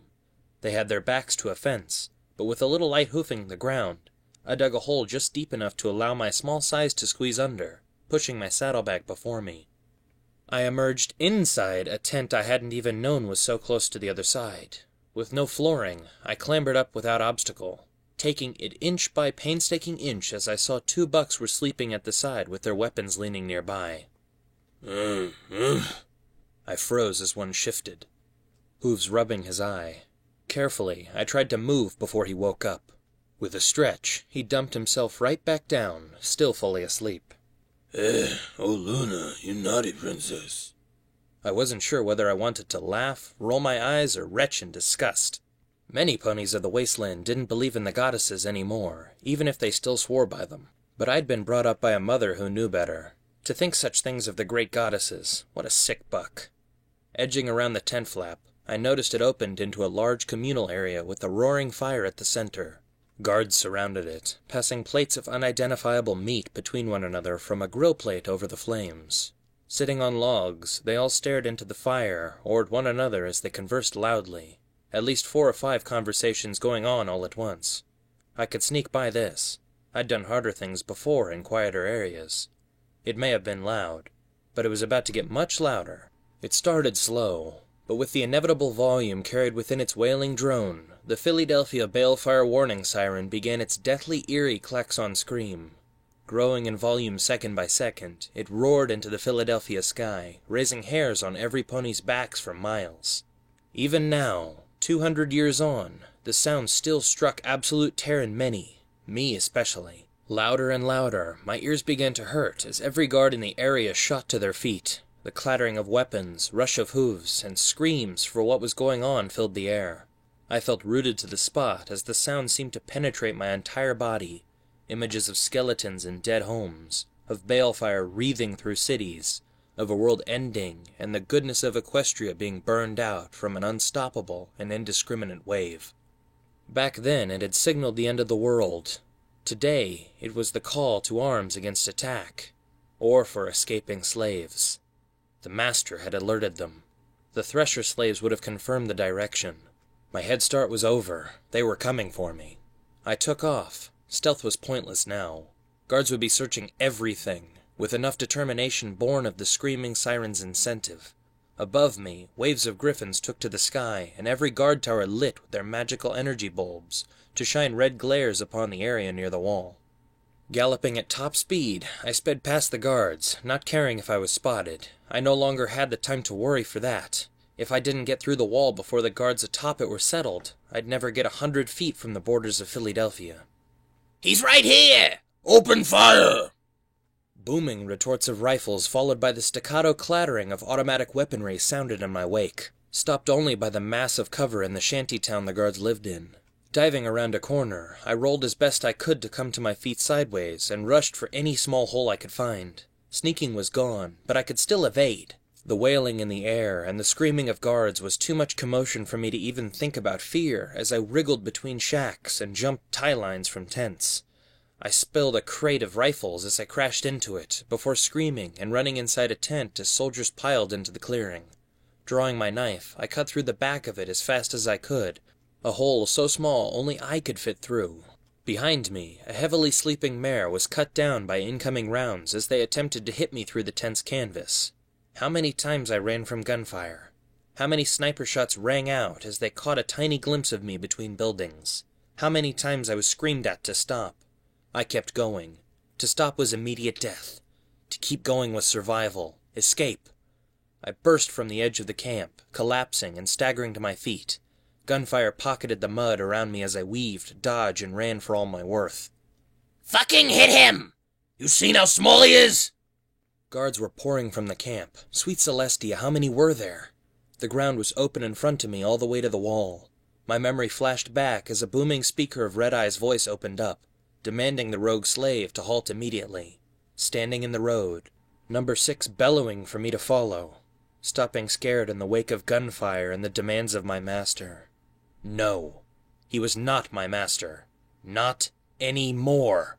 I screamed an incoherent cry, charging forward. I could see a drain at the bottom of the wall, just like I had imagined. Gunshots fell around me, pinging from rocks and churning up mud. If I could just reach that drain, I'd be safe until the other side. I didn't stop once, running side to side and galloping until my hooves were in agony from striking rocks. The sunset passed behind the wall as I chased it, determined to view it on the other side, find out where the stable dweller had gone over the horizon.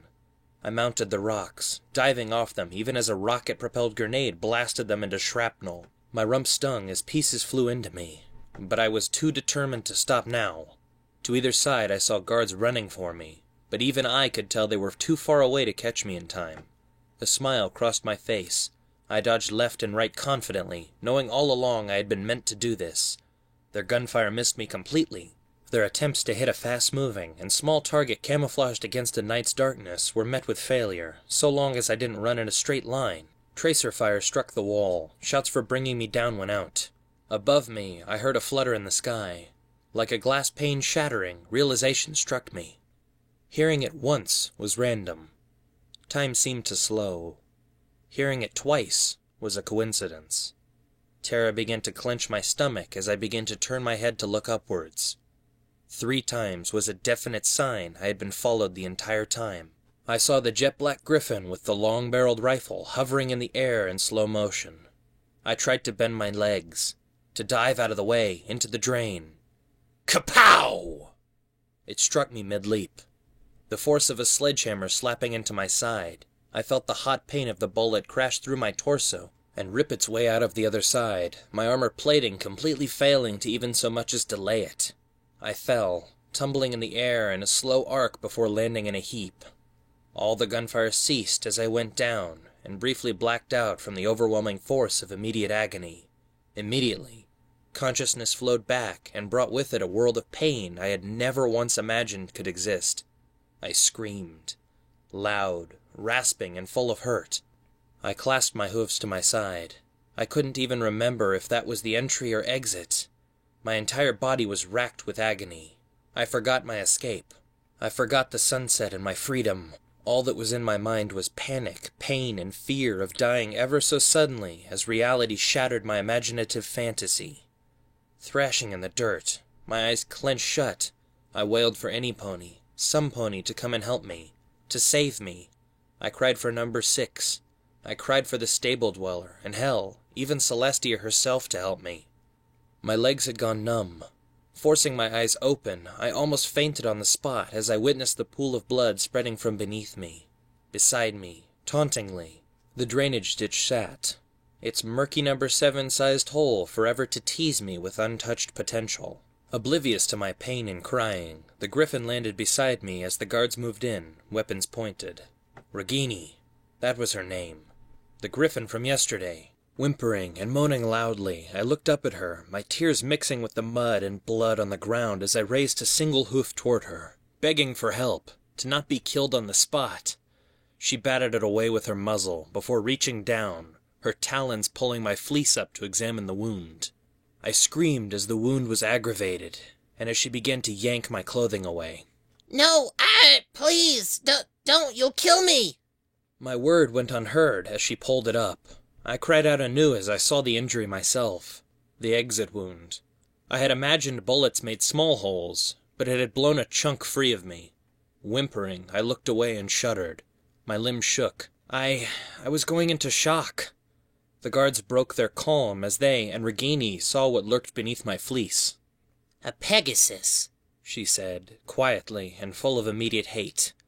Well, well, the rumors are true then. I couldn't respond. I just tried to keep my blood in, trying to hold down on my wound. The pain of even my own hooves touching it gave way to more pain and shouting from the feeling. Regini, please! I'm sorry! Let me live, please! It was not dignified. I held no pride. I held no shame. The slave who dared to dream was realizing his limitations. Regini shook her head and drew the rifle, the barrel aiming directly at my head. Pegasi only deserve one thing. Her eyebrow twitched before removing the weapon. But in your case, I think it's better to let these pathetic wretches do it. Given I watched them fail to catch you, spot you, or alert the proper people all night from the fun farm to here, I have a feeling they are going to be angry with you once they hear they will be receiving only half rations this week for their failure. The guard's shocked reaction came in the form of a large degree of hate and bile, spitting and insults of both Pegasi and Griffins. Regini merely smiled at me, a devilish smile that promised without a single word that my death was not going to be pleasant. I just hope you don't bleed out too quickly. She took off, her huge wings spreading and showing that a true flyer has no limitations, as she flew to the top of the wall to perch. Angry guards looked back down at the one who had earned them their failed test. As one, they began to advance, dozens of them. I tried to move, but every time I did, I simply cried out in pain. My pitiful screaming, begging, and whining as I looked from them to the fatal wound did nothing to dissuade them, as they converged from every direction, weapons raised to simply beat me to death. Gasping, shivering, and filled with the shock and lightheadedness of blood loss, I quickly felt consciousness fading as the weapons descended with brutal efficiency and means with which to kill me. Even as my head was snapped back by the stock of an assault rifle, and I screamed from a hoof being pounded on my wound, the darkness began to creep into my vision. I didn't even move. I couldn't. Blow after blow descended. But as quickly as it started, it stopped, as I witnessed the guard cease and part. My hazy vision gave way to a horrible croaking from my throat, as I struggled to open my one functioning eye from the swelling that had blinded the other one again. The last thing I saw was a figure advancing through the crowd, red and black. A single, baleful, glowing crimson light emerged from one eye socket. Before I could even utter the word "Master" to beg for forgiveness, I fell into the black void that awaited me, and I felt no more. Now listen, children. DJ Pawn 3's gonna have to get serious for a moment. No, really. Yeah, I know it ain't something that we like to do all too often, but I've been telling you all about this stuff for the entire day. But I've been thinking, and it feels only truthful that I mention something. You will fail. Now, don't treat that how it sounds. What I truly mean is, no pony can expect to go out there and make it all happen on their first try. The wasteland didn't last 200 years because a few ponies were lazy. Oh no. To fight the good fight, we need to learn not only to stand up and try, but to know when we're beaten, to know when we failed, to learn from it, get stronger, and try again. I'm sure all of those legends we know of thought the same. Hell, a certain mayor knows that more than most. So I implore you all, my little wastelanders, if you got to fight the good fight I keep telling you to, there will be times when it will hurt more than you can imagine. But don't give up. Don't ever give up. The moment we do, that's when Equestria dies. Bit of a downer note to end on, I know. But I care for you all out there. I wouldn't want to finish this tutorial day without letting you know the harsh reality you'd be in for. Now, back to something happier. This is Sweetie Belle with a song to send us all to sleep tonight peacefully. Hush now, Wasteland. One more painful day is over. This is DJ Pawn 3, bringing you the truth, no matter how bad it hurts.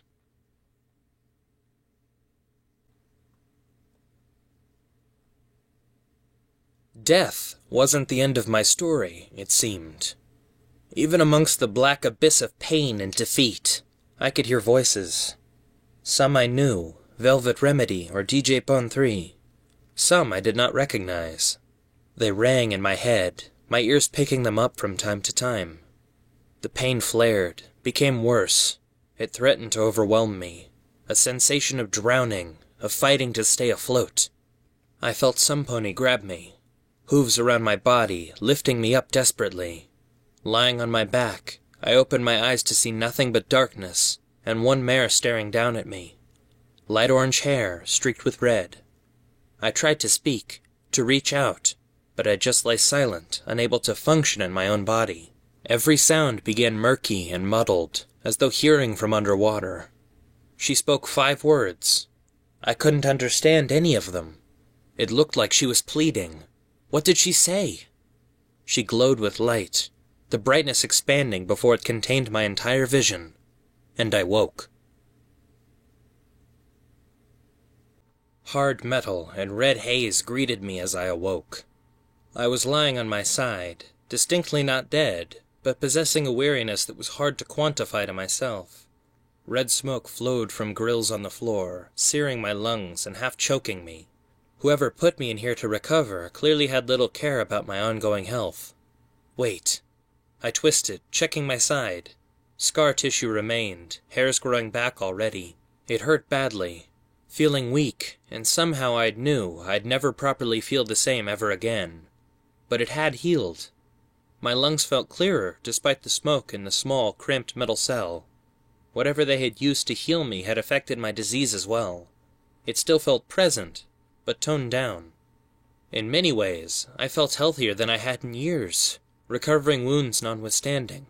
What the hell? I gave myself a once-over. I was chained to the floor, all 4 hooves shackled to colossal iron rings welded to the sheet metal. All of my clothing had been stripped. Fleece, saddlebag, and even my goggles. With pain, I realized that along with everything else, I had lost my pip-book and journal. All I had left was my own skin, and a cutie mark that all too harshly reminded me of where I had gone wrong. No, I hadn't gone wrong. It had been a wake-up call. I had failed, but somehow I had realized that it didn't matter. It didn't matter what they said, or what my cutie mark said. Even if I had to wait longer, I was going to get out, somehow. From the moment I had sallied forth under the scream of the siren, something had changed within me. I was a different pony now. Not a slave. Well, kinda. I was still a slave, but the crucial difference, I no longer wanted to be one. I may be scared and liable to being terrified back into line, but the crucial choice had been made. I was no longer controlled by my slave instincts, regardless of what had happened. I heard the sound of hooves in the hallway outside the thick cell door. An authoritative, well-spoken voice. "Open it, please." Without a word or hesitation, the door hissed open, spraying steam from the complex mechanics and spraying the smoke in a whirling cloud. From within it strode a pony. Red and black, glowing crimson eye. I shrieked, trying to run backward before the chains caught, and I collapsed on the ground. Once again, I cried out as my wound slapped the ground hard before curling up and just shivering in the wake of him. Red-Eye. "Do you know why you are still alive?" His voice was startlingly young, incredibly well-spoken and fluid. I shook my head. He was not my master, but this pony had the authority and ability to control a superpower in the wastes. "Then perhaps I should regale you of the manner in which you were spared, Murky No. 7. He knew my name. He strode forward, clearing the smoke. He was not Red-Eye. Standing before me was not an earth pony, but now properly revealed was a unicorn. Younger than Red-Eye, yet older than myself by a few years. A charcoal black coat with a two-toned red mane, he bore a well-kept uniform that seemed to be half practical and half scholar, colored in a dark gray and dark red. His left eye housed an intricate-looking earpiece. Not cybernetics, but a monocle of sorts of highly tuned technology that hung from one ear. It glowed much in the same way as Red-Eye's bionic replacement in his right socket. I had missed the differences in my terror and the cloying smoke. He stood with the grace and poise of an educated pony as he looked down at me. Yet somehow, he didn't look down at me. His eyes, stared as though viewing an equal. Over the years, I more than any pony had learned the difference. "I saved your life, Murky Number 7, he began, taking a breath and lowering his head slightly towards me. "I had heard there was a rumor of a Pegasus in Philadelphia, and when the escape siren sounded, well, who else would be most likely to try than a hated Pegasus? Naturally, I was interested, and you are indeed a very interesting pony." I glanced down at my sides. Those pitiful, useless wings sat without comment. "Now, it may have cost me many favors, and I had to pull some strings to avoid you being shot on the spot for attempting to escape. So I do hope my investment shall prove worthwhile. You are something of an anomaly among the higher-ranked overseers, you know." I shook my head again, but forced myself to lie against the wall, supporting my still-healing wounds.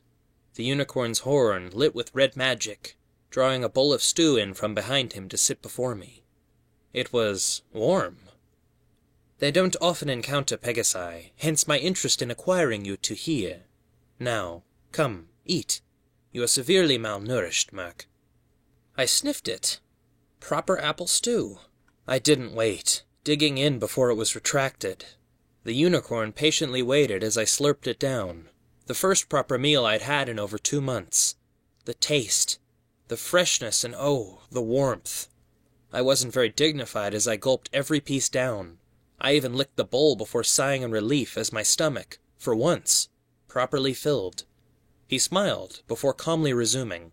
"Now, Murky Number 7, I am sure you have questions." I felt given to talk. Thus far, any threat was being disarmed, but I could not prevent awareness. Regardless of the heartwarming food, he was still one of Red-Eye's ponies. Who are you?" My voice sounded rough and weak next to his strong tone. He spoke politely, intelligently, yet there was no hint of the scholarly poshness that I had once heard in Manhattan when a librarian from Tenpony Tower had come seeking a slave for keeping his library clean. I'm sure any pony could guess why I didn't last long in that job. The buck smiled, a thin and deceptively friendly-looking one. I kept my wits ready. That kind of smile often was not to be trusted. I knew. I had seen Red-Eye once use it. In fact, this buck was reminding me a lot of him in more than just image. "My name is Protege, a 4th-tier ranking work leader within Master Red-Eye's endeavors in Unity, Philadelphia, and beyond. I was trained, educated, and eventually handed responsibilities by his teachings and ideologies. Although too old to have the same upbringing as he affords foals, I have integrated myself into his plans rather fully in my time under his advice and guidance." "So," I decided to dare speaking. This buck at least seemed willing to answer questions. basically you're his, next in line? His heir?"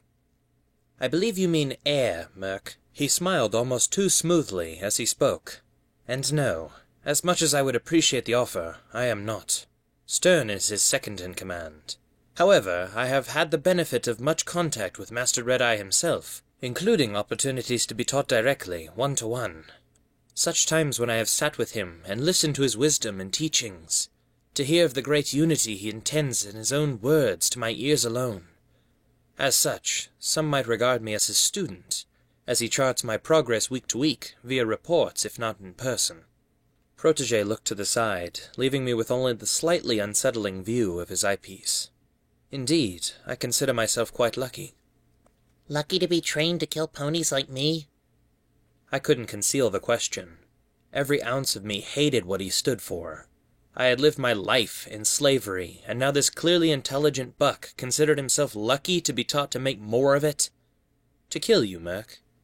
"Ponies like me!" I shouted, still riding the high of knowing I had broken the slave in my mind for now. "We're out there dying every day for this place." "Merc, I assure you, I make no attempt to hide the casualty rates among the workers." He spoke with incredible diction, almost rehearsed. "But you must understand that this is necessary. In 100 years, could Equestria survive when stored food runs out? When we have expended every piece of technology? No, we could not. Philadelphia, Master Red-Eye's great dream, is to build a new world for us, Merc." His eyes seemed to light with fire. He was passionate about this. "Have you seen the foals, the fillies and colts?" I shook my head. I hadn't seen any since I came to Philadelphia. A slight irony in itself. "Exactly, Merc. Master Red-Eye keeps them safe from all this. All this work, this toil that we all sacrifice to, even me, is in their safety. He protects them, heals them, educates them, and trains them for when we, those fighting to save Equestria, eventually manage to build enough industry that the world may operate once again." He closed his eyes and sighed. "I realize this is a tough world, Merc. Some workers may not be entirely willing, but for the good of Equestria it is the only way. For what it is worth, I am sorry that yours, that ours, is the generation that must go through this. But for every mill, factory, and piece of technology we create, we bring us one step closer to our goal. To give our children a better world at the price of our own lives. Is that so evil?" I listened. I heard, and yes, I was even slightly moved by his words. But a life of slavery. I couldn't let go of what it had done to me. To hear that Philadelphia served a purpose other than simple greed and power was mind-boggling. Red-Eye had often spoke through the loudspeakers about such things, but I had never believed it, until now. I couldn't quite grasp what to say for a few seconds. don't know. Any reply fell away from me. I was not in a condition for an ideological debate.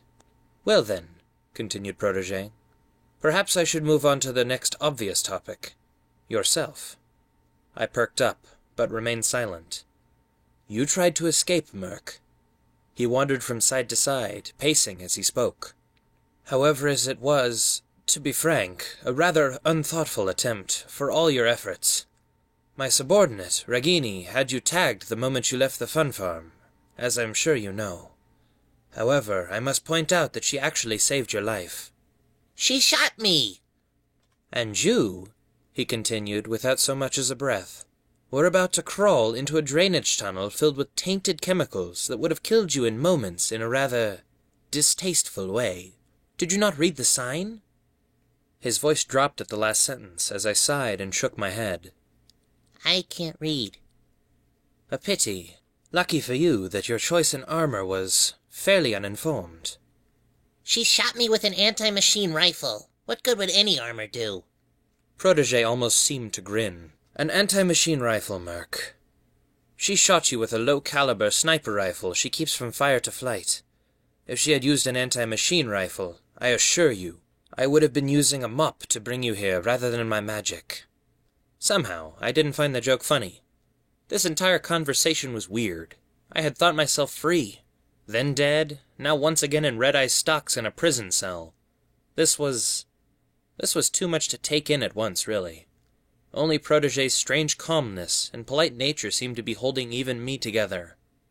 Even so, I could not help but feel threatened. I had seen Red-Eye's cruelty through his silver tongue. "Now, I shan't even go into your choice to take oatmeal, which goes off in a day, or the scrap not worth more than 50 caps or so that weighed you down so much. Instead, I would rather denote that you owned some things of great interest that showed you were serious about escaping." I was. "So I see. However, you want freedom badly, Merc. I can see it in your eyes, but I'm going to tell you the reason why you failed, more than any." That caught me by surprise. I lowered my eyebrows, trying to stand up. "You failed, Merc, because you do not know what it is you want." "What?" But I did. I am dying. I haven't... "An irradiated and marginally tainted infection, Merc, I know. My personal physician detected it when he was healing you. He did not remove it. I only have so many resources to expend, and while he is capable, he is not a surgeon-level doctor. But that is precisely the point. You tried to escape because you wanted to live. I will tell you, Merc. Escape from Philadelphia is not impossible, but you must be willing to die for it. To try so hard that it goes beyond what we can possibly predict. To push so hard that nothing could ever hold you back. But you cannot harness that. Not yet, anyway. You sought to live, a basic function. What you say you want is freedom. He lowered his eyebrows, looking almost saddened by the fact himself. How can you truly want freedom hard enough to escape, when you have no idea what freedom is? He was right. I had no idea what freedom entailed. I had never had it. No matter how much I said I had no master, I did. No real choice or will to do as I pleased. It seemed blindingly obvious now in retrospect. Yes, Merc, if you want to desire freedom enough to escape, then you will have to taste freedom. I lowered my head, feeling a wave of depression seeping in. How would I ever know that? But thankfully for you, Merc, I am going to offer you your freedom. My eyes almost flew off my head in how wide they became. Joy catapulted in my mind, held back only by a wariness born of a life of disappointment. How? What? What I mean is that Master Red-Eye offers ways to earn your freedom. In this case, 2 years' service on special operations, such as exploring stables and other similar buildings. Now, Merc, I am a work leader who specializes in the workers who wish to attempt to find their freedom that way. Some seek only the violence it provides, while others truly seek to become free through service to the cause. I have signed you to it. Wait, what? I had known about it. Any slave could do it. But I didn't want that. It was dangerous. You had to kill stable dwellers if you found them. I couldn't do that. In greater service to Master Red-Eye, you are now under me. I am your new master, Merc. I hope you will show great enthusiasm. You are an interesting pony, not just for your Pegasus wings either. I do hope you attain your freedom, truly. He looked honest, but the thought of the dangers I would have to face for 2 years only echoed in my head as I felt tears drift into my eyes. I had sought to escape. All I had found for myself was years of work in a harsher environment, no matter how polite or strangely nice this protege seemed. Now, Merc, I shall leave you to my personal overseer who will take you to the mall. 4 walls, a roof, and better meals than you have had. I am not a brutal leader, Merc. I seek only ponies who wish to serve Master Red-Eye and help us to create something beautiful for the children of Equestria. Please take comfort in knowing I will only permit you on tasks that will truly help us. I am not given to wasting special resources in the ponies that I locate to work for me. I didn't know what to feel. I just stood as he turned and walked back outside. I heard a heavy pony approaching. From Protege's look, it was his overseer. Heavy clumps of hooves and a large shadow mixed with a low, deep, and almost uninterested voice. Take him to the mall, get him cleaned up and something to eat, then put him with the workers. Try and keep him away from the raiders. Whatever. Protege left, and in his place walked him. Hey there, cutie pie.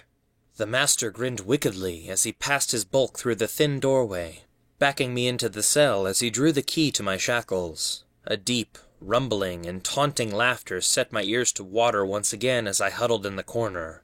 You and I are going to get along so well, little Murky.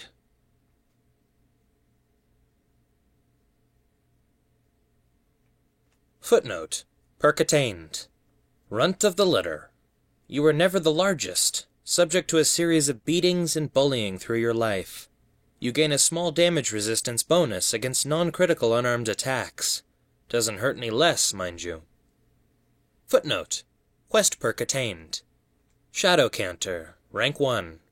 Whether for crime or survival, you have began to show your ability to stick to the shadows, whilst objects strangely go missing in your passing from both pockets and homes.